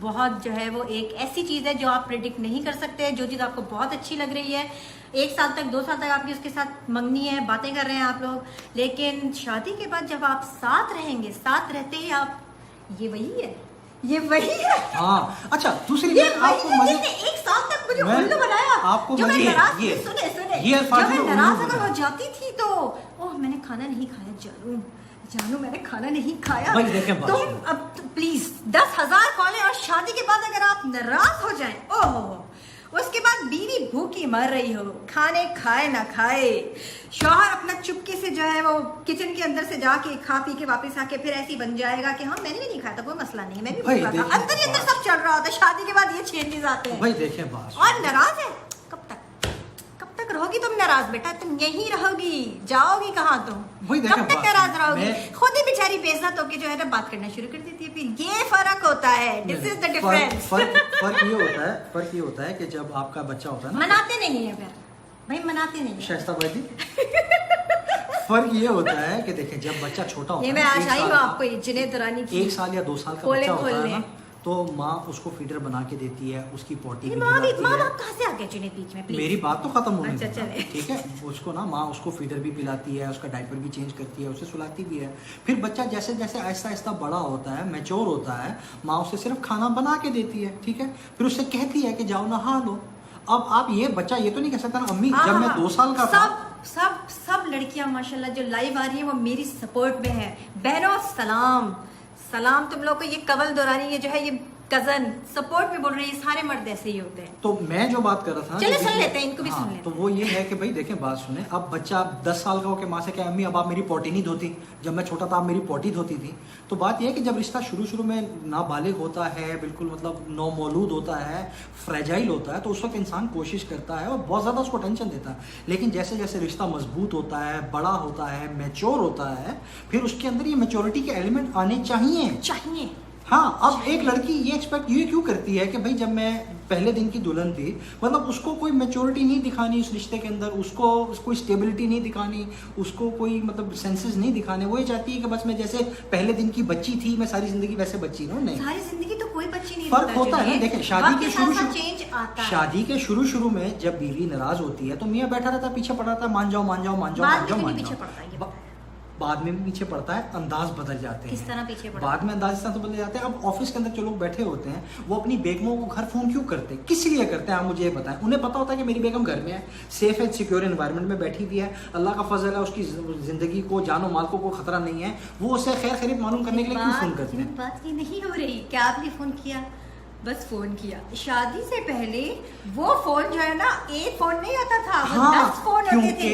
क्योंकि 2 साल के बच्चे मेरा के साथ या 2 साल के रिश्ते या 2 महीने के रिश्ते में आपकी ट्रीटमेंट अलग होती है, और 12 साल के रिश्ते में आपकी मैच्योर रिश्ते में आपकी ट्रीटमेंट अलग होती है। मेरा पॉइंट ऑफ व्यू ये है कि जो अगर बेस्ड मोहब्बत पर है कोई रिश्ता, तो उसमें साल और वक्त जो है वो मैटर नहीं करते, और आपका अंदाज बदलता है। आप अगर आप ये कह रही हैं, अगर आप उसको उसी बल्कि और ज्यादा हो जाना चाहिए पॉजिटिवनेस, और जो है वो अगर आपको उसकी नाराजगी की और ज्यादा केयर करनी चाहिए, बजाय बंदा इस चक्कर में पड़े अब तो शादी हो गई, जाने नहीं बच्चे भी हो गए हैं, सोच नहीं होती कि शादी हो गई और फर्क पड़ गया। मनाते क्यों नहीं उस तरह? मेरा सिर्फ इस सवाल का जवाब। तुम्हारा सवाल है कि उस तरह क्यों नहीं मनाते। उस तरह इसलिए नहीं मनाते क्योंकि अब वो रिश्ता मैच्योर हो चुका है, उसको उस तरह मनाने की जरूरत नहीं है। अब देखें, अब मैं आपको एक मिसाल देता हूँ। शादी के शुरू में मियाँ बीवी की लड़ाई हुई, मियाँ ने ओपनली आके बीवी से कहा भाई आई एम सॉरी, मैं आइंदा ऐसा नहीं करूंगा। ठीक है, 10 साल गुजरने के बाद ना मेरा जाती मानना यह है कि उस इंसान को अब वो अल्फाज कहने की जरूरत नहीं है। उनका रिश्ता इतना मैच्योर हो चुका है कि बीवी को समझ जाना चाहिए कि जब अब वो मेरे पास उठ के आ गया है ना, तो उसके एक्शन में वो शर्मिंदगी और वो सॉरी शामिल है। बीवी इस बात पे बसी रहती है कि नहीं वो आज भी वही अल्फाज कहे। जुनैद, मोहब्बत ऐसा दरिया है, आप जो ऐसा गजल पौधा पढ़ रही है ना कि जिससे जज्बात के लफ्जों की हाजत हाँ, फिर बिल्कुल, भी रहती मैं इसको है। भी क्लियर कर दूं। कहो मैं मुझसे मोहब्बत है शाइस्ता वाहिदी, मैं इसको भी क्लियर कर दूं। मुझे सख्त बुरी लगती है लड़की, जान क्या हो मुझे। नहीं, क्योंकि आप वही हरकत कर रही हैं। देखिए जुनैद, मेरी बात सुने, अगर आप फूल लाके 10 साल बाद भी 12 साल बाद जीनत, भी देखो देंगे बात तो सुने, उसको बहुत अच्छा लगेगा। फर्क ये पड़ता है कि देखिए आप जो कह रही है ना कि मोहब्बत में, पूरी इस गजल को आपको बताता हूँ, और आप हमारा मसला ये है कि हम लोग चाहे मजहब हो चाहे कोई भी चीज़ हो ना, हम उसमें जो चीज़ हमें सूट करती है ना, हम सिर्फ उतना उठा लेते हैं और बाकी छोड़ देते हैं। अब हम इसी गजल को ले लेते हैं। इस गजल के पहले अशार हैं और मैं मानता हूँ पूरे हैं कि मोहब्बत की तबीयत में अजब सा बचपना कुदरत ने रखा है कि जितनी भी पुरानी जितनी भी मजबूत हो जाए, इसे ताईद ताज़ा की ज़रूरत फिर भी रहती है।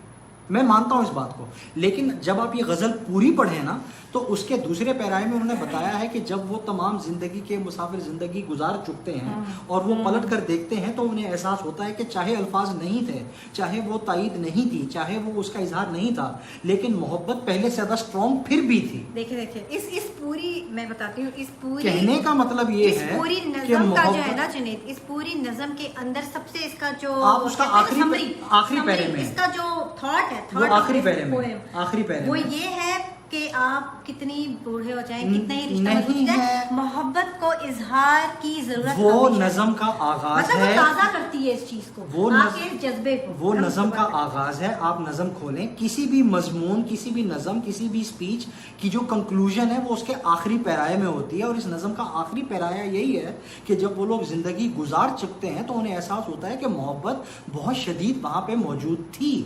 हम लोग हरकत ये करते हैं कि बस वो पहला जुमला चूंकि पढ़ लिया वो मशहूर हो गया, इसलिए नहीं, बस तायद ताज़ा की ज़रूरत रहती है। भाइयों आप लोग भी गूगल करो, ये पूरी नज़म खोलो, इसका आखिरी पैराया स्पेशली ज़रूर पढ़ो और देखो कि उन्होंने किस खाली नज़म को, आखिरी के ऊपर आप क्यों जा रहे हैं? क्योंकि वो चीज़ समराइज एंड में होती है ना यार। आप कोई तकरीर करते हो तो उसकी समरी एंड में होती है, उसका खुलासा एंड में होता है।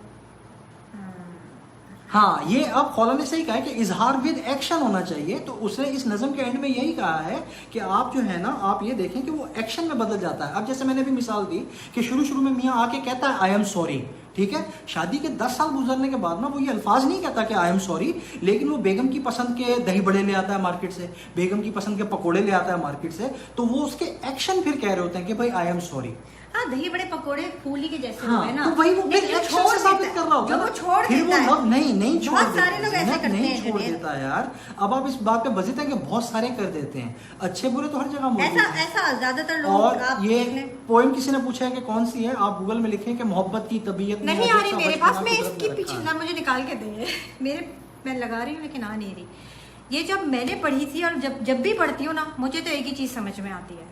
हाँ, ये देखें, नहीं, ये नहीं है, यही है ना, मोहब्बत नहीं है। अच्छा, ये नहीं है, एक ऐसा बचपना कुदरत ने रखा है कि ये हाँ, जितनी भी पुरानी, अच्छा मैं अब आप लोगों को हाँ, पढ़ के सुनाता हूँ, ठीक है। और पहले इस बात को आप लोग क्लियर कर लें, जो लोग तकरीरों से इन चीज़ों से वाबस्ता रहे हैं, कोई भी चीज़ शुरू होती है ना तो पहले उसमें उसका मुकदमा पेश किया जाता है और उसका कंक्लूजन हमेशा एंड में होता है। तो आप इस चीज़ को, आपकी बिल्कुल फसादी पोएट है। नहीं फसादी पोएट नहीं है, ये बहुत बहुत बड़े है। पोएट है भाई, ये आप तो पोएट को ये तो उड़ा किसी के भी ना। चीज का कंक्लूजन जो है ना वो एंड में आता है, ठीक है। अब ये शुरू ऐसे होती है कि मोहब्बत की तबीयत में ये कैसा बहुत ऑनेस्ट ओपिनियन देनी है किसी ने, किसी की तरफ वो कि नहीं ये करना। जितनी पुरानी, जितनी भी मजबूत हो जाए, इसे तायद ताज़ा की जरूरत फिर भी रहे पुरानी, और जितनी भी मजबूत का मतलब आप टाइम के साथ। नहीं, मैं आपको ये बता रही हूँ। अभी एक्सप्लेनेशन बाद में देना, पहले लोगों को गौर नहीं करना, वो ये सुने कि तुम्हारी बात सुने, ठीक है। आगे वो कहता है कि यकीन की आखिरी हद तक दिलों में लहलहाती हो, हजारों तरह के दिलकश हंसी हाले बनाती हो, इसे इजहार के लफ्जों की हाजत फिर भी रहती है। मोहब्बत मांगती है यूं गवाही अपने होने की कि जैसे तिफल सादा शाम को एक बीज बोए और शब में बारहा उठे जमी को खोद कर देखे कि पौधा अब कहाँ तक है। मोहब्बत की तबीयत में अजब तकरार की खू है कि ये इकरार के लफ्जों को सुनने से नहीं थकती। बिछड़ने की घड़ी हो या कोई मिलने की साथ हो, इसे बस एक ही धुन है, कहो मुझसे मोहब्बत है, कहो मुझसे मोहब्बत है, तुम्हें मुझसे मोहब्बत है। समंदर की कहीं गहरी सितारों के सवार रोशन, हवाओं की तरह दायम, पहाड़ों की तरह कायम, जमी से आसमां की हद तक कदर अच्छे नज़ारे हैं, मोहब्बत के किनारे हैं, वफा के इस्तारे हैं, हमारे हैं। हमारे वास्ते ये चांदनी रातें संवरती हैं, सुनहरा दिन निकलता है, मोहब्बत जिस तरफ जाए ज़माना साथ चलता है। कुछ ऐसी बेसकूनी है वफा की सरजमीनों में कि जो अहले मोहब्बत को सदा बेचैन रखती है। दोबारा पढ़े ना, इसमें क्या है? कुछ ऐसी बेसकूनी है वफा की सरजमीनों में जो अहले मोहब्बत को सदा बेचैन रखती है। आगे। कि जैसे फूल में खुशबू, के जैसे हाथ में पारा, कि जैसे शाम का तारा, मोहब्बत करने वालों की सहर रातों में रहती है, ठीक है। गुमा के शाख्शों पर आशियां बनता है उल्फत का, ये ऐन वस्ल में भी हिज्र के खदशों में रहती है। एग्जैक्टली। अब यहाँ तक उन्होंने बात की सारी कि भाई मोहब्बत क्या है, मोहब्बत क्या चाहती है, उसकी वाकई बेचैनी है उसके अंदर, वो हर वक्त कहती है कि इजहार दो, सब कुछ करो। ये उन्होंने मोहब्बत का एक केस पेश किया है कि मोहब्बत क्या चाहती है। एग्री? अब वो इस केस का वर्डिक्ट और इसका फैसला सुना रहे हैं आखिरी उसमें कि मोहब्बत के मुसाफिर जिंदगी जब काट चुके हैं। चले आगे बढ़े। मोहब्बत, गौर कीजिएगा लोगों, Yes. मोहब्बत के मुसाफिर जिंदगी जब काट इस चुके पोएम को हैं। गौर से सुनकर आप लोग बताइएगा कि इसका क्या आप कहना चाह रहे हैं। मोहब्बत के मुसाफिर जिंदगी जब काट चुकते हैं, थकन की किरचियां चुनते वफा की अजरकें पहने, समय की राह गुजारी पर आखिरी सरहद पे रुकते हैं। समय की राह समय की राह गुजर की आखिरी सरहद पे रुकते हैं। तो कोई डूबती सांसों की डोरी थाम कर धीरे से कहता है, ये सच है। आगे अच्छा चले ये सच है ना। समय की राह गुजर की आखिरी सरहद पर रुकते हैं तो कोई डूबती सांसों की डोरी थाम कर धीरे से कहता है, ये सच है ना, हमारी जिंदगी एक दूसरे के नाम लिखी थी। धुंधल का सा जो आंखों में करीब दौर फैला है, इसी का नाम चाहत है। हमारी जिंदगी जो एक दूसरे के नाम लिखी थी, हमारी जिंदगी जो एक दूसरे के नाम लिखी थी, धुंधल का सा जो आंखों के करीब वो दूर फैला है, इसी का नाम चाहत है। तुम्हें मुझसे मोहब्बत है, तुम्हें मुझसे मोहब्बत है, तबीयत की मोहब्बत की तबीयत में ये जब कैसा बचपना कुदरत ने रखा है। देखिए लास्ट लाइन में क्या कह रहे हैं, आपने कहा समराइज किया है, तुम्हें मुझसे मोहब्बत है, हाँ, तुम्हें मुझसे मोहब्बत वो कैसे है, पता चला, है ना? वो पता ऐसे चला, वो पता हमें ऐसे चला कि मोहब्बत है कि जब वो मुसाफिर जिंदगी काट चुकते हैं, थकन की करचियां चुनते वफा की अजरकें पहने। ये नहीं शुरू में, बहुत अरसे बाद समय की राह गुजर की आखिरी सरहद पे जाकर उन्हें एहसास होता है, कोई धीरे से कहता है कि सच ये है, सारी बातें छोड़ दो, सच ये है कि हमारी जिंदगी एक दूसरे के नाम लिखी थी। सही। धुंधल का सा जो आंखों के करीबो दूर फैला है, सही। इसी का नाम चाहत है।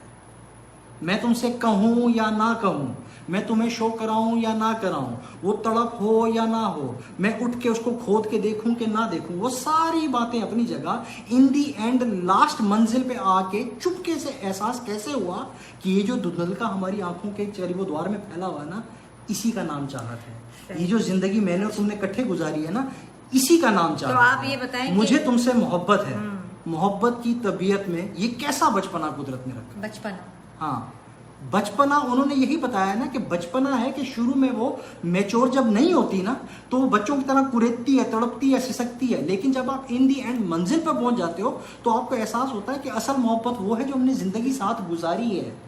ये अल्फाज और ये सब मोहब्बत नहीं है। इस एंड तक उन्होंने कंक्लूड उसको ऐसे किया है। इस एंड तक पहुंचने के लिए ये सब कुछ करना पड़ेगा, ये नहीं, चाहिए। आप शुरू दिन से पूरी तो गजल पहुंचेंगे। पढ़ने के बाद अब आप कह रही है करना चाहिए। उन्होंने कहा है कि भाई ये सारा बचपना है जो वो बिहेव करती है, असल मोहब्बत वो है जो हमने साथ वक्त गुजारा है।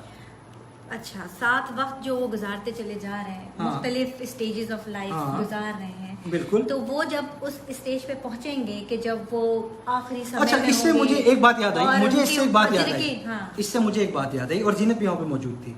वही जफर भाई की मैं बात करूंगा।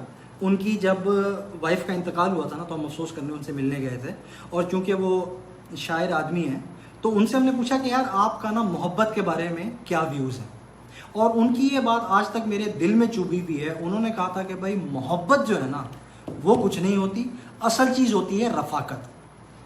रफाकत बहुत इंपॉर्टेंट है जुनैद। रफाकत ही सब कुछ है। रफाकत एक्चुअली मोहब्बत है तो रफाकत है।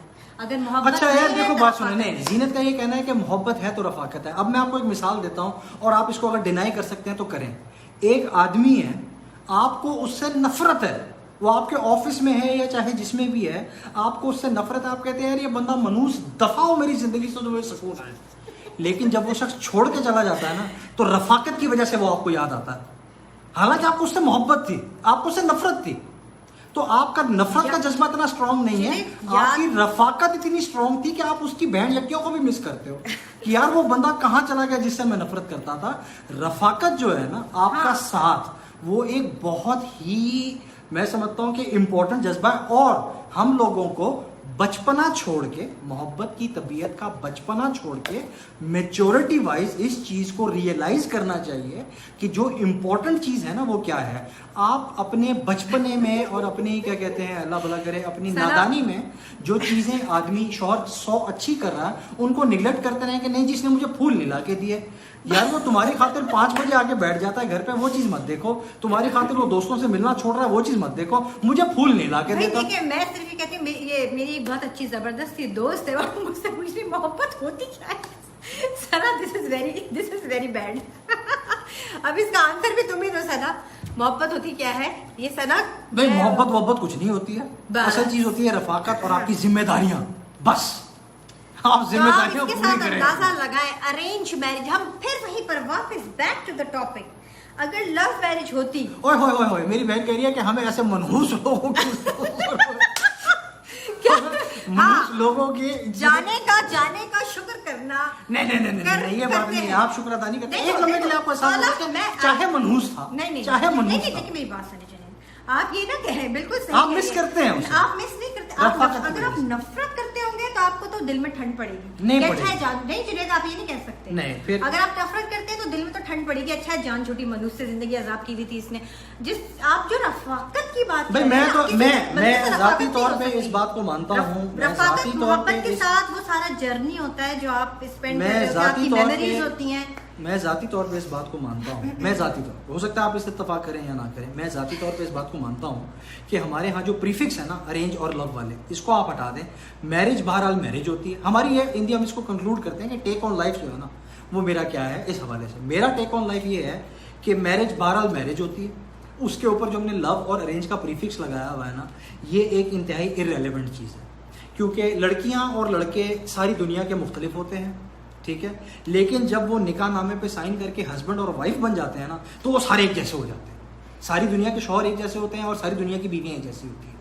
ये एक फैक्ट है, चाहे वो गोरे हों, काले हों, अंग्रेज हों, ईसाई हों, पादरी हों, क्रिश्चियन हों, यहूदी हों, शौहर सारे एक जैसे होते हैं और बीवियां सारी एक जैसी होती हैं। और आपके एक दूसरे का कमेंट, आज तक सच्ची मोहब्बत नहीं। देख ले, ये सारे वो लोग कमेंट्स कर रहे हैं जो मेरा सब दोस्त कह रहा है 10 साल हो गए सच्ची मोहब्बत नहीं मिली भाई। ओ भाई तुझे मिलेगी भी नहीं, अब क्यों नहीं मिलेगी वो मैं नहीं बताऊंगा। बात यह है कि ये जो नहीं है नहीं ना, नहीं देखो, ये इसने बहुत बहुत बहुत गलत बात की है इसने, और अक्सर लोग ये कहते हैं कि यार हमारी शादी को 12 साल हो शादीशुदा गए। लोग ज्यादातर जिनके कहते अरेंज हैं मैरिजेस कि- होते हैं उनके यही प्रॉब्लम्स होते हैं। अक्सर लोग कहते हैं कि क्या यार हमारी कहते हैं? शादी को 10 साल हो गए, 12 साल हो गए, इसलिए सच्ची बेहतर है जो मोहब्बत नहीं मैं- मिली। हाँ। मैं उन लोगों को ये कहता हूँ कि यार देखो बात सुनो, नहीं तुम्हें सच्ची मोहब्बत मिल रही है, मसला तुम्हारे साथ है कि तुमने जो है ना अपनी पॉइंट ऑफ व्यू चेंज करके कभी उस शख्स की मोहब्बत को देखा नहीं। तुम एक लम्हे के लिए अपने पैरामीटर्स छोड़ के ना ये देखो कि वो शख्स तुम्हारे लिए क्या करता है। ठीक है, वो 100 में से 40 चीजें नहीं करता होगा, लेकिन वो 60 चीजें भी तो कर रहा है ना। तुम वो 60 चीजें देखो। वो शख्स तुमसे मोहब्बत कर रहा है अपने अंदाज में, तुम अपने अंदाज में उसको तोलना छोड़ दो, उसके अंदाज से उसको तोलो, तो हर शख्स आपसे मोहब्बत कर रहा है। ऐसा हो ही नहीं सकता कि एक शख्स 10 साल से आपके साथ है और वो आपसे प्यार नहीं करता या आप दोनों में बाहमी मोहब्बत नहीं है। अगर नहीं होती ना तो आज आप दोनों साथ नहीं होते, कोई भी हो रिगार्डलेस। अगर एक बंदा कहता है ना कि मैं 10 साल से फलानी मजबूरी, ये मजबूरी, बच्चे हो गए, ये हो गए, वो हो गए, ये सारे टोपी ड्रामे, ये सब बहाने हैं। असल बात यह है कि मोहब्बत होती है, हाँ ऊंच नीच आती है, लड़ाई झगड़े होते हैं आपके। चलें बात देखें, रिश्ते दिल से होते हैं और दिल पर कोई जोर नहीं। नहीं, ये बात गलत है कि रिश्ते दिल पर होते हैं, दिल पर जोर नहीं होता, दिल पे बहुत बड़ा जोर होता है। जी देखिए, अच्छा एक मिनट, आपने कहा मैं कुछ एक बात कहूँ हाँ, इसी हाँ, पॉइंट ऑफ व्यू बिल्कुल। से, इस पॉइंट ऑफ व्यू से मेरा जो वो है, ये आप कह रहे हैं कि भाई आप ये देखें कि वो 40 चीजें तो ऐसी कर रहा है ना। अब आप मुझे ये बताएं, जब दो लोग प्यार कर रहे होते हैं, है ना, एक शख्स आपसे बहुत प्यार कर रहा है, बहुत प्यार कर रहा है, दूसरा दो लोग एक दूसरे से प्यार कर रहे हैं ना, ठीक है, तो हम क्यों कहते हैं कि वो सारी ऐसी हरकतें करने लग जाता है जो आपको पसंद होती हैं। वो ऑटोमेटिकली कहते हैं ना आपके अंदर ढल गया, वो आपके अंदर ढल गया, मतलब वो सारी ऐसी हरकतें कर रहा था आपको खुश करने की, आपको हैप्पी रखने की। आप ये ना कहें कि भाई मैं तो 100 चीजें कर रहा हूँ, अच्छा भाई, 40 देखो, चीजें क्यों नहीं देखती कि जो मैं अच्छी हैं। ऑटोमेटिकली आप वैसे मैं इस चीज का जवाब देता हूँ 2 बातों को। पहले किसी ने एक बात की थी बीच में कि भाई दिल पे कोई जोर नहीं होता। हम लोगों ने सबसे पहले तो ये देखना है कि हमारे जिंदगी गुजारने के पैरामीटर्स क्या हैं, ठीक है। दिल पे जोर होता है, इसकी मिसाल मैं आपको ऐसे दूंगा कि सुबह फजर के टाइम पे ना मेरा दिल नहीं करता उठने का, ठीक है। लेकिन मैं अपने दिल को जोर देता हूं उसके ऊपर कि नहीं भाई, अगर कभी उठना हो तो अब सारे ये ना शुरू जाना तो नमाज ही नहीं पढ़ता। मैं अपनी मिसाल नहीं, उन लोगों की मिसाल देता हूं जो नमाज पढ़ते हैं। सुबह सुबह फजर के टाइम पे दिल नहीं कर रहा होता उठने का, लेकिन चूंकि आप अपनी ज़िंदगी एक ज़ाब्ता हयात में गुजार रहे हैं और उस ज़ाब्ता हयात को कंप्लीट करने के लिए आपको अपने दिल पे जोर डालना पड़ता है। क्योंकि अगर आप कहना कि दिल पे कोई जोर नहीं और बेमहार चल रहा है, तो ये वही बात हमारी पहले वाले सेशन में चली जाएगी कि भाई आप घोड़े पे बैठे हुए और घोड़ा बीमार चले जा रहा है। नहीं, आपकी ज़िंदगी आपके कंट्रोल में और दिल को बहुत दफ़ा समझाना पड़ता है। और दूसरी बात ये है कि जीनत ने कहा कि भाई जब आप किसी से मोहब्बत करते हो, कोई आपसे मोहब्बत करता है, तो वो सारी हरकतें वैसी करने चला जाता है जैसी आपको पसंद होती हैं, ये होती है, वो होती है। मैं इस चीज़ से एग्री नहीं करता। क्यों? अब आप देखो ना, मुझे असल में हटती मेरी इसलिए कि आप बात सुनने से पहले मौका कर लेते हैं। अब हीर और रांझा, शीरी और फरहाद, क्या नाम है वो जो था, आपने वाकया सुना होगा ना, वो काली सी थी हीर, बांट रही थी, और लैला और मजनू। लैला ने जिंदगी में कौन सी ऐसी हरकत की जो मजनू को पसंद थी? जब आप किसी से मोहब्बत करते हो ना, तो आप उससे मोहब्बत करते हैं। लैला थोड़ी पागल थी जब, हाँ, तो कहने का मतलब ये कि जब आप किसी से मोहब्बत कर रहे होते हो ना, तो आप उससे मोहब्बत कर रहे होते हो रिगार्डलेस के वो क्या करता है। अब मुझे, अगर मैं जीनत से मोहब्बत करता हूं, तो मुझे इस चीज से फर्क नहीं पड़ना चाहिए कि जीनत इन रिटर्न क्या करती है। क्योंकि अगर मैं इसकी परवाह करूंगा ना, तो फिर वो मोहब्बत नहीं है। वो फिर ये कि अगर जीनत मेरे साथ अच्छी है तो मैं जीनत के साथ अच्छा हूं। अगर मैं जीनत से मोहब्बत करता हूं, तो रिगार्डलेस वो मेरा ख्याल रखती है नहीं रखती, वो मेरे लिए नाश्ता बनाती है नहीं बनाती, वो मेरी बात मानती है नहीं मानती, मैं चुप करके उससे मोहब्बत किए चले जाऊंगा, क्योंकि मैं जीनत से मोहब्बत करता हूं। तो मोहब्बत करते हैं तो आप सारी वो काम कर रहे हैं ना जिनसे मतलब मैं खुश हूँ, मुझे फीलिंग आई कि यार नहीं यार ये शख्स मुझसे मोहब्बत करता है ऑटोमेटिकली। आपने ऐसी मूवीज भी तो देखी है ना, मूवीज नहीं मतलब, अच्छा तो तुम और इन रिटर्न अगर तुम ऐसी नहीं करती तो मैं तुमसे मोहब्बत करना छोड़ दूं। एक दिन ऐसा होता है, अगर आप स्पेशली हम शादी अगर मैं यही बता रहा हूँ ना कि अगर बीवी शौहर से प्यार एक बंदा जो है वो करने लग जाता है, और अगर दूसरा नहीं कर रहा तो मोहब्बत छोड़ दे। भाई जिसको मोहब्बत है वो तो जिसको मोहब्बत, हाँ, तो वो करता रहेगा। आपकी मोहब्बत दूसरे के एक्शन पे डिपेंडेंट नहीं है, दूसरे के एक्शन पे नहीं, लेकिन अगर आपके अपने एक्शन पे डिपेंडेंट है। लेकिन अगर आप किसी से मोहब्बत कहते हैं कि मैं किसी से मोहब्बत करता हूं, तो आप वो काम करेंगे सारे जिससे वो खुश होगा, क्योंकि आप उससे मोहब्बत कर रहे हैं तो आप उसको खुश देखना चाहते हैं। उससे आप ये नहीं कहें कि मैं उससे मोहब्बत कर रहा हूँ लेकिन मैं 100 काम कर रहा हूँ, अब ये उसमें से देखें कि 40 कौन सा काम मुझे, ऐसा नहीं होता। और जब हम किसी से मोहब्बत कर रहे होते हैं तो हम ऑटोमेटिकली हमारे हर एक्शन से, हाँ, हर एक्शन से लगता है, लेकिन हम लोगों को ज़हन में ये भी रखना चाहिए कि हर इंसान फरिश्ता नहीं है, गलती हर किसी से होती है। हमें जिंदगी में एवरेजेस में तोलना चाहिए। अब आप कोई भी मियाँ बीवी ये नहीं कह सकते कि भाई मैं इस शख्स के साथ 10 साल रहा हूँ और इसने 10 साल में कोई अच्छा काम नहीं किया, 10 साल में मुझे प्यार नहीं किया। ये एक इम्पॉसिबल सी बात है, क्योंकि अगर ऐसा होता तो आप 10 साल से उसके साथ नहीं होते। कॉम्प्रोमाइजेस एक बहुत बड़ा पार्ट है एक हैप्पी लाइफ का, और ये हर रिलेशनशिप में होते हैं, माँ बाप बहन भाई, हर किसी के साथ। बहुत सही बात की है ये। ऐसी मोहब्बत इस जमाने में नहीं होती। Humans want to love in return of love, specially इस रिलेशनशिप में भी। मेरे देखने वालों, चाहने वालों, सुनने वालों, जब तक आप किसी चीज़ का आगे बदले में रिटर्न रखेंगे ना कि मुझे इसके बदले में ये मिले, तो फिर आप सॉरी टू से मोहब्बत नहीं कर रहे उससे। अब आपको चाहे अच्छा लगे या बुरा लगे, आप फिर उस शख्स से मोहब्बत नहीं कर रहे हैं। क्योंकि अगर आप किसी से मोहब्बत करते होंगे तो आपको इस चीज़ की रत्ती बराबर परवाह नहीं होगी कि उसका रिएक्शन क्या है। अच्छा, चलिए इस बात पर प्रैक्टिकली अब हम आ जाते हैं। आपने कहा ना, इस बात को हम प्रैक्टिकली भी प्रूव करते हैं। हाँ। आप ही कह रहे हैं कि वो बंदा मोहब्बत किए चले जाए। हाँ। सही है। लेट सपोज चले, एक आप जो है ऑफिस से घर आते हैं। हाँ। ठीक है, पहले दिन आए। हाँ। आप ऑफिस से थक के हारे आए हैं। आपका ये मानना है, या कोई भी बंदा है उसका ये मानना है कि भाई मैं अपनी बीवी से बहुत प्यार करता हूँ, रिगार्डलेस ये मुझसे प्यार करती है या नहीं, मुझे इससे कोई फर्क नहीं पड़ता। हाँ। ठीक है, बहुत से किया चला जाएगा। सही।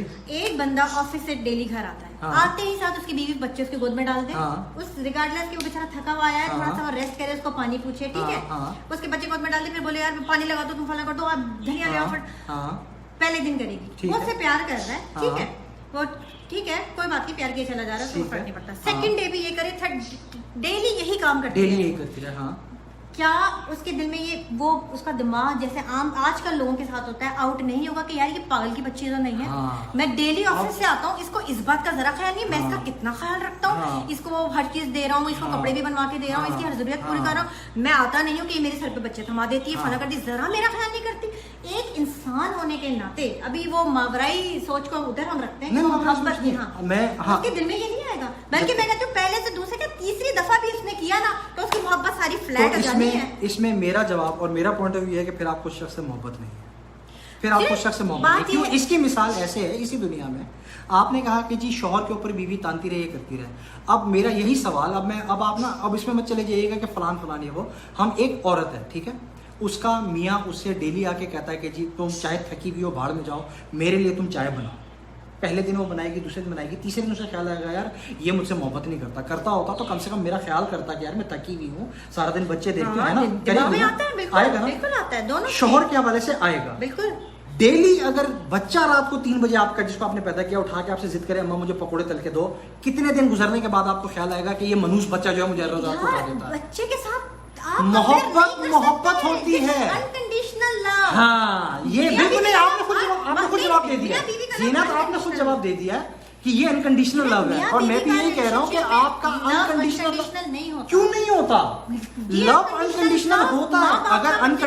अगर आपका लव अनकंडीशनल नहीं है तो आपको लव नहीं है। अगर अनकंडीशनल ना होता तो आज तलाकें ना हो रही होती। तो वो इसलिए हो रही है क्योंकि मोहब्बत नहीं है, क्योंकि वो मोहब्बत नहीं है, इसके अंदर अनकंडीशनल लव है ही नहीं, गिव एंड टेक है, अनकंडीशनल है जुनैद, गिव एंड टेक। जब तक भाई, तो मेरी टेक ऑन लाइफ ये है कि जब तक आपके दिमाग में ये रहेगा ना कि गिव एंड टेक है और ये एक कारोबार है और एक ये कॉन्ट्रैक्ट है और ये एक्सपेक्टेशंस है, तो आप जिंदगी में कभी खुश नहीं रहेंगे।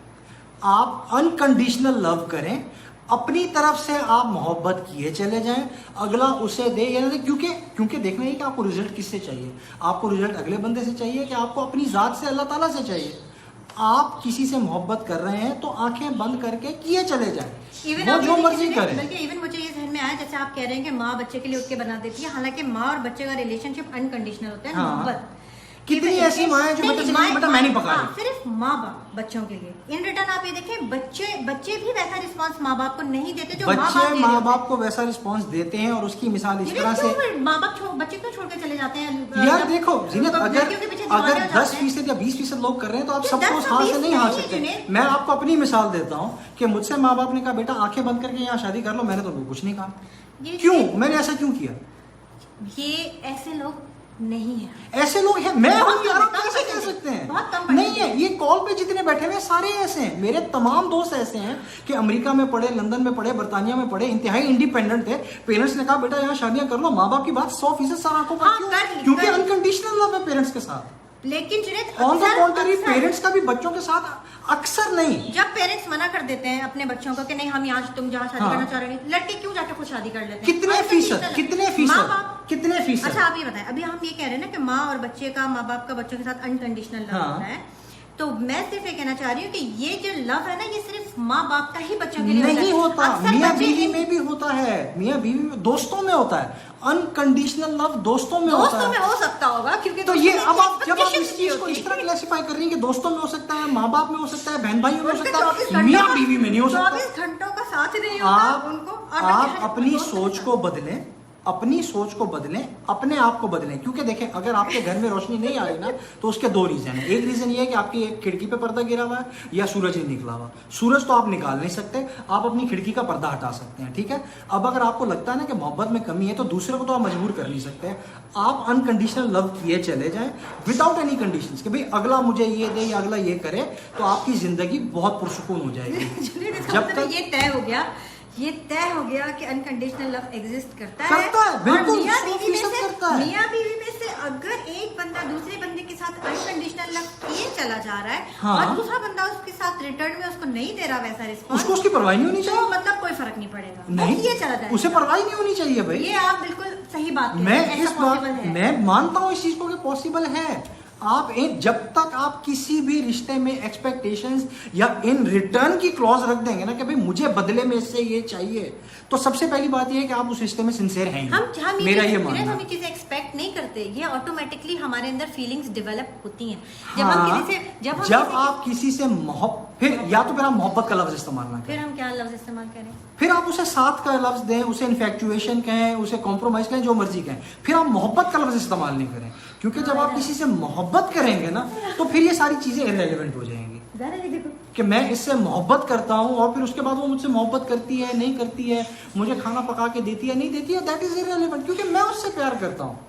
मैंने कभी इस बात की परवाह की नहीं कि मुझसे प्यार करती है कि नहीं करती, क्योंकि मैं उससे प्यार करता हूं और मुझे उससे प्यार करने के लिए उसके किसी एक्शन की जरूरत नहीं है। इस तरह की यार मैंने तो अपनी पूरी जिंदगी में ना, मैंने अपनी इतनी बड़ी अनकंडीशनल लव, मैंने मैरिजेस की एग्जांपल नहीं देखी। हमेशा ऐसी शादियां या तो वो हो जाती हैं, टू खत्म हो जाती हैं, या फिर उनमें इतने झगड़े फसाद हो रहे होते हैं इसी वजह से कि यार तुम्हें मेरे, वो कहता है तुम्हें मेरे सुकून का ख्याल नहीं है, तो यही दूसरी बात कहती है तुम्हें भाई, मेरे सुकून का ख्याल नहीं है। आप क्यों इस चक्कर में पड़े हो कि वो मेरे सुकून का ख्याल आप रखे। जब किसी के साथ फीलिंग्स रखते हैं, अटैच होते हैं, तो आप ऑटोमेटिकली, ये एक नेचुरल सी एक बात है कि अगर आप किसी से प्यार कर रहे हैं या मोहब्बत कर रहे हैं और अगर वो आप नाराज हुए, तो ये नहीं कि आप सोच के कुछ नाराज हो रहे हैं और ये सारी चीजें प्लान्ड हो रही हैं, हम फिर इंडियन के ड्रामा को तेरा डा डा करके ये होगा कि अगर नाराज हो गए तो अच्छा, आप देखिए, अब आप एक्सपेक्ट करेंगे कि अगर मैं नाराज हूं तो ये मुझे मनाएगा भाई। ये ऑटोमेटिकली फीलिंग्स है यार, तो जनरेट होती है, क्रिएट होती है, ये कोई प्लान्ड नहीं हो रही होती है अच्छा, आप देखो ना, आप जीनत ने ये कहा कि भाई मतलब प्लान्ड नहीं हो रही होती, ये नहीं हाँ, हो रहा होता, ये इंसान planned नहीं एक्सपेक्टेशन है। रखता है, उसमें होता Automatically है। अब आती ठीक है, ये है आम लोगों की बातें जिनका रिश्ता होता है और जो मियाँ बीवी होते हैं, ठीक है। मेरा पॉइंट ऑफ व्यू है कि जहाँ मोहब्बत होती है ना, मोहब्बत, वहां सारी बात आगे यहाँ पे खत्म हो जाती है कि पहला था ए गल के सारी गलती मेरी नहीं, पहला था ए गल के सारी गलती मेरी नहीं, जे सारी गलती मेरी है भी तो क्या मैं तेरी नहीं। जब है मोहब्बत है तो फिर गुस्सा किस बात का भाई। नहीं होगा, गुस्सा होगा, क्यों लेकिन होगा? in the end उसका जहाँ, हाँ, अब ये इस शेर का मैं मतलब आपको बताती हूँ कि ये जो आपने कहा है ना, उससे होता ये है कि जब दो कपल के अंदर बहुत ज्यादा प्यार होता है ना, हाँ। वो गलतियां करते हैं, लड़ते हैं, झगड़ते हैं, लेकिन उनका एंड ये होता है कि वो आपस में अलग नहीं होते, वो फिर भी जुड़े रहते हैं। ये मोहब्बत करने वालों का रिजल्ट होता है, वो आपको कभी भी अलग नहीं मिलेंगे, क्योंकि ठीक है लड़ेंगे, झगड़ेंगे, एक दूसरे के ऊपर गुस्सा निकालेंगे, ये फीलिंग्स हैं जो हाँ। होंगी, एक्सपेक्टेशंस होंगी, एक्सपेक्टेशन बिल्कुल। पूरी नहीं होंगी। तो ये सब अभी कुछ आपने होगा। एक लेकिन इंतहाई इसका कीवर्ड, ये- इसने भी एक इंतहाई कीवर्ड कहा कि करने के बाद, लड़ने झगड़ने के बाद भी वो साथ होंगे, अलग साथ रहेंगे अगर प्यार मैंने अब से 20 मिनट पहले यही बात की थी कि भाई अगर 10 साल से या 12 साल से वो आपके साथ है ना, तो आपको मोहब्बत है, चाहे आप इसे माने या ना माने। क्योंकि अगर ना होती ना, तो जो जीनत ने खुद कंक्लूड किया है कि ना होती, तो आप अलग हो चुके होते। तो भाइयों, अगर आप 10 साल से, 12 साल से, 15 साल से, 9 साल से इकट्ठे हो ना, तो आप सारे इकट्ठे हो। अगर नहीं होता ना, तो मोहब्बत है। आप बजाय इसके कि आप स्पेसिफिक चीजों में मोहब्बत ढूंढो, आप मोहब्बत में स्पेसिफिक चीजें ढूंढो। अपना पॉइंट ऑफ व्यू चेंज करो मेरे भाइयों। ये देखिए ना, वो कह रही है कि लव हो, हला कह रही है लव हो या अरेंज, ये हाँ। सिर्फ औलाद के औलाद आने का- तक ही होता ये है। exactly, मैंने बाद में आपको सिर्फ माँ बाप रहते हैं। मैंने आपको भी वाह, थोड़ी वाह। देर पहले क्या कहा था कि ये जो प्रीफिक्स है लव वाला या अरेंज वाला, ये शादी के बाद इररेलेवेंट हो जाता है। जब आप दोनों अपने मियाँ बीवी साथ रहने लगते हैं, तो औरत की जिम्मेदारी होती है, जैसे हमारे यहाँ रोल्स डिफाइंड है, औरत घर बनाती है, बच्चे पालती है, सब कुछ करती है, आदमी जो है वो बाहर जाता है, कमा के लेता है, उनके रोल डिफाइंड होते हैं, दोनों अपने अपने रोल्स में लग जाते हैं। तो उसके बाद ये चीजें, वही बात जो मैंने बिल्कुल शुरू में कही थी ना, कि लव मैरिज वालों और अरेंज मैरिज वालों, तुम भी यही हो, हम भी यही हैं भाई, सारे एक ही कश्ती में, सब एक ही जैसा है। ये चीजें इररेलेवेंट है। हाँ, मैक्सिमम अगर फर्क पड़ता होगा ना, मैक्सिमम फर्क पड़ता होगा, तो वो पड़ता होगा निकाहनामे पे साइन करने से पहले, या ज्यादा से ज्यादा शुरू के 4-6 महीने में। 4-6 महीने के बाद जब जिंदगी शुरू हो जाती है ना, और हनीमून पीरियड खत्म हो जाता है, तो फिर सारी बातें बराबर हो जाती हैं। फिर वो इररेलेवेंट हो जाता है कि भाई उसे मैं भगा के लेके आया था या मेरे घर वाले लेके आए थे। जब आप दोनों मिलके रिश्ता चला रहे होते हो ना, फिर ये चीजें इररेलेवेंट हो जाती हैं। इंपॉर्टेंट चीज क्या हो जाती है कि भाई अब हम दोनों का रिश्ता है और हम दोनों ने इसे मिलकर चलाना है। रिगार्डलेस इस गाड़ी में तुम्हें मेरे माँ बाप ने बिठाया था, या तुम खुद आके बैठी थी, या जबरदस्ती बैठे थे, अब हम दोनों इस गाड़ी में बैठ गए और हमने इसे चलाना है। इससे एक की पॉइंट और भी, इससे एक की पॉइंट और भी साबित होता है कि साइन करने से पहले लड़कियों एक दफा सोचना जरूर, सारी जिंदगी की बात है ये।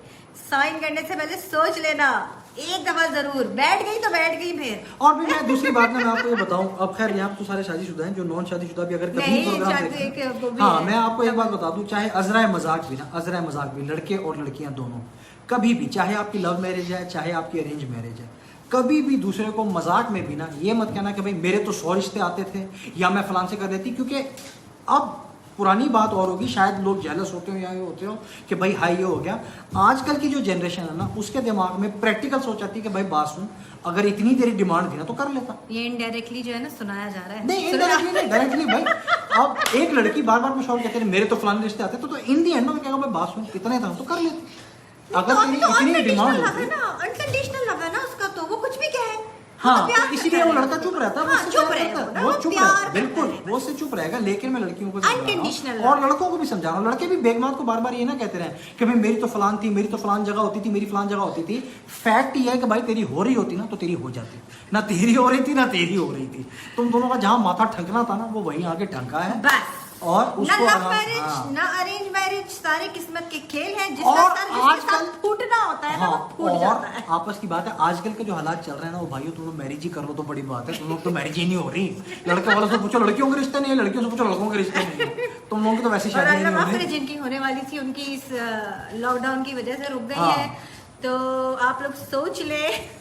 तुम लोगों की तो वैसी शादियां नहीं हो रही। शादियां करो चुप करके, चाहे अरेंज हो। वो कहते हैं ना कि मैं मसे मसे हो तो रही है ना भाई, चुप करके कर लो जिन लोग की शादियां। होने वाली थी और लॉकडाउन की वजह से डिले हो गई है, वो लोग थोड़ा अपने फैसले पे नजर सानी कर ले।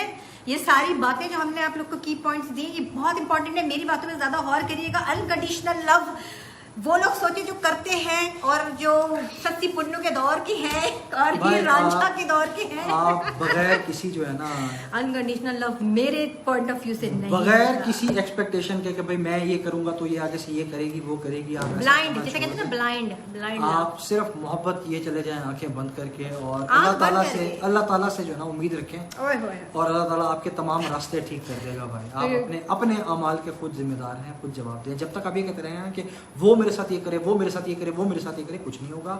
आप बस मोहब्बत किए चले जाएं और अल्लाह ताला सब कुछ ठीक कर अल्लाह देगा। देखो। अल्लाह ने एक और मौका दिया है भाई। Very अब good. Yes, मौके- I मौके- appreciate नहीं, एक वाला, I मौके तो appreciate. चार दिए हैं भाई, मौके तो चार दिए हैं। अभी तक आप इसे एक नहीं से बोल नहीं- सकते, सॉरी आप इसे क्यों? नहीं बोल। Unconditional love now it is stand. Unconditional love 4 से भी हो सकता है। कहाँ लिखा है कि 1 से होगा? अस्तगफिरुल्लाह लोगो, तुम देखो जरा इस आदमी के बयानात। भाई, ये आपको वही बयानात किसने है। कहा कि आप ये एक से वही- मोहब्बत ये कर वही सकते हैं, 4 बयानात से है। नहीं? ये मैं नहीं बताऊंगा। हाँ, मैं नहीं पल में- बताऊंगा। पल में तोला, पल में माशा। अब आप पहले 4 से भी unconditional love अनकंडीशनल हो कर रहा सकते था। हैं, अब 4 क्योंकि से मोहब्बत की कोई अल्लाह सरहद नहीं अकबर, होती। अस्तगफिरुल्लाह। मोहब्बत की कोई सरहद नहीं होती। ये मोहब्बत नहीं है, ये ठरकी वाली जगह ये मोहब्बत नहीं है। नहीं, बात ये इन ठरकी दी वाली है। एंड कंक्लूड मैं इस बात को करता हूँ कि भाई ये जो हमारा प्रीफिक्स है ना, लव वाला अरेंज वाला, ये कुछ नहीं होता भाइयों। ये सिर्फ मैटर करता है शुरू के 15-20 दिन या हनीमून पीरियड तक, बस। उसके बाद मैटर ये करता है कि अगर आप दोनों ने मिलकर अपना रिश्ता चलाना है ना, और फिर वो सिर्फ आप दोनों ने चलाना है, इस बात को भी ज़हन में रखना। वो ना आप नंदों ने चलाना है, ना सालियों ने चलाना है, ना सास ने चलाना है, ना ससुर ने चलाना है। रिश्ता आप दोनों ने चलाना है, भाइयों और बहनों। जिन दोनों की, खैर बहन भाइयों की तो आपस में शादी नहीं होती, लेकिन मेरे भाई और मेरी बहनें, जिन लोगों की आपस में शादियाँ होंगी, भाई और भाभी बनेंगे, रिश्ता आप लोगों ने चलाना है और वो रिश्ता चलाना है, रिगार्डलेस के वो लव मैरिज थी या अरेंज मैरिज थी। ये है कि चीजें कॉम्प्रोमाइज आगे जाके बहुत ज्यादा लड़के लड़की, क्योंकि माँ हाँ, बाप के घर में रह रहे होते हैं। बिल्कुल। उससे पहले ये मतलब हमारा ना एक, लड़कों को किसी ने बताया होता कि भाई 24 घंटे सवाल करने वाली आएगी तो कैसे रिएक्ट करना है, और ना लड़की को बताया जाता कि भाई आपके ऊपर एक और बंदा जो है आपको मुसल्लत कर दिया उसका भी जाए। ख्याल रखना है, ये करना है। मुसल्लत, तो पॉइंट टू बी नोटेड, थोड़ा सा मुसल्लत कर दिया जाए। शुरू में अपने जज्बात को काबू करके थोड़ा अकल और दिमाग और दानिश और फहमो फरासत से काम लें। फहमो फरासत, दानिश जुनेद, तो जितने जिंदगी- दानिश मर गया जुनेद, प्लीज हाँ, उसका नाम आप दानिश यहाँ में मर मत गया। लें। तो मनूस था वो। जिंदगी सुकून से गुजरेगी। तो हम इसको कंक्लूड करते हैं भाइयों और बहनों और भाभीियों और देवरों और जेठानियों और कजनों। अभी लॉकडाउन की वजह से जो है ना, वो हमारी मेरी जो नंद है वो आ नहीं पा रही, मैं बहुत मिस कर रही हूँ। किसी दिन इस प्रोग्राम में उसको बुलाएंगे। उसने बोला कि एंजॉय योर फ्रीडम, मैं तुम्हारे साथ हूँ। और हम जो है वो हम तो उनके खैरात बहुत मिलते हैं। अफसोस कि वो यहाँ पे आ नहीं सकती, वरना इतना मजा आना था ना। 12 कि नंदलेस जुनेद का नेशनल कंडीशन वो जो ना कंडीशनल हो जाना था। नंदलेस लव और मैरिज, लव और अरेंज मेरी जाती राय में कोई मायने नहीं रखते। क्या हुआ? जुनेद वो खोला कह रही 6 मंथ की रिहर्सल होनी चाहिए। यार देखो ना, 6 होती है, रिहर्सल होती है। अब जैसे मेरी मंगनी जो है ना पूरा साल रही थी, मेरी मंगनी पूरा 1 साल रही थी। मंगनी के बाद आप लोग बात मत कीजिएगा प्लीज। ये देखे ना, अब असल में बात ये है कि मंगनी के बाद मैंने जाती तौर पे उस 1 साल को जो है ना एनालिसिस के लिए इस्तेमाल किया हाय था, अल्लाह। ठीक है। अक्सर लोग मुझे होते भी हैं बता कि वो देते हैं। फर्क पड़ने में साल जाया कर देते हैं मुझे और भी फिर बता साल बाद कहते हैं हमें तो कुछ पता ही नहीं चला। जुनेद, तो मुझे यार भी पूरा बता साल था तुम्हारे पास, देखो परखो एंजॉय जुनेद, मुझे करो। भी हम बता दिमाग खुद इस्तेमाल नहीं करते, अंधाधुंध फैसलों में जल्दबाजी करके घुस जाते हैं, बाद में दुनिया दुनिया भर को ब्लेम करते रहते क्या हैं करें अपने फैसलों में। बच्चे होते हैं ना, हम तो माँ बाप पे हाँ, तो इसलिए मैं आप लोगों को ये समझा रहा हूँ कि आप बचपना जो है ना वो साइड पे रखें, मेच्योरिटी का मुजाहरा करें और चीजों को एनालाइज करें और दिमाग ये इस्तेमाल करें। मेच्योरिटी चीजें वो बंदा इस्तेमाल करता है तो जिसको नहीं समझ आ रही ना वो मेरे से रब्ता करे, मैं उसको गाइड करूंगा, पर्सनल कोचिंग करूंगा, स्टेप बाय स्टेप जो है ना 10 स्टेप प्रोग्राम में उसको लेकर चलूंगा। जितने मंगनीशुदा बच्चे या बच्चियां हैं जिनको समझ नहीं आ रही कि क्या करना, वो मेरे से रब्ता करें, मैं उनको आहिस्ता आहिस्ता गाइड करता रहूंगा। तो आज का प्रोग्राम हम कंक्लूड करते हैं मेरे भाइयों, ये 1.5 घंटा हो गया, पता ही नहीं चला गपशप में। तो इन दी एंड फाइनल टेक हमारी यही थी कि मैरिज होती है, जो खाता है वो पछताता है, जो नहीं खाता वो भी पछताता है। हाँ, लव ये शव तो है। मैटर मुटर कुछ नहीं जिसने कहता। ये बोला है ना, हाँ, बहुत अच्छा अपना बोला। रिश्ता आप जो दोनों खाए वो भी चलाएं। पछता है और जो ना खाए वो भी पछता है। तो इंशाल्लाह ताला अगले सैटरडे तक होप कि आप लोगों को अच्छा टाइम पास हो गया होगा, घंटा 1.5 घंटा सुकून से गुजर गया। चलो इंशाल्लाह ताला नेक्स्ट सैटरडे मुलाकात होती है। Thank you very much, have a safe trip, happy Ramzan. पहला अशरा गुजर गया, दूसरा अशरा आप लोग गुजारें, ठीक है। Happy Ramzan, bye bye.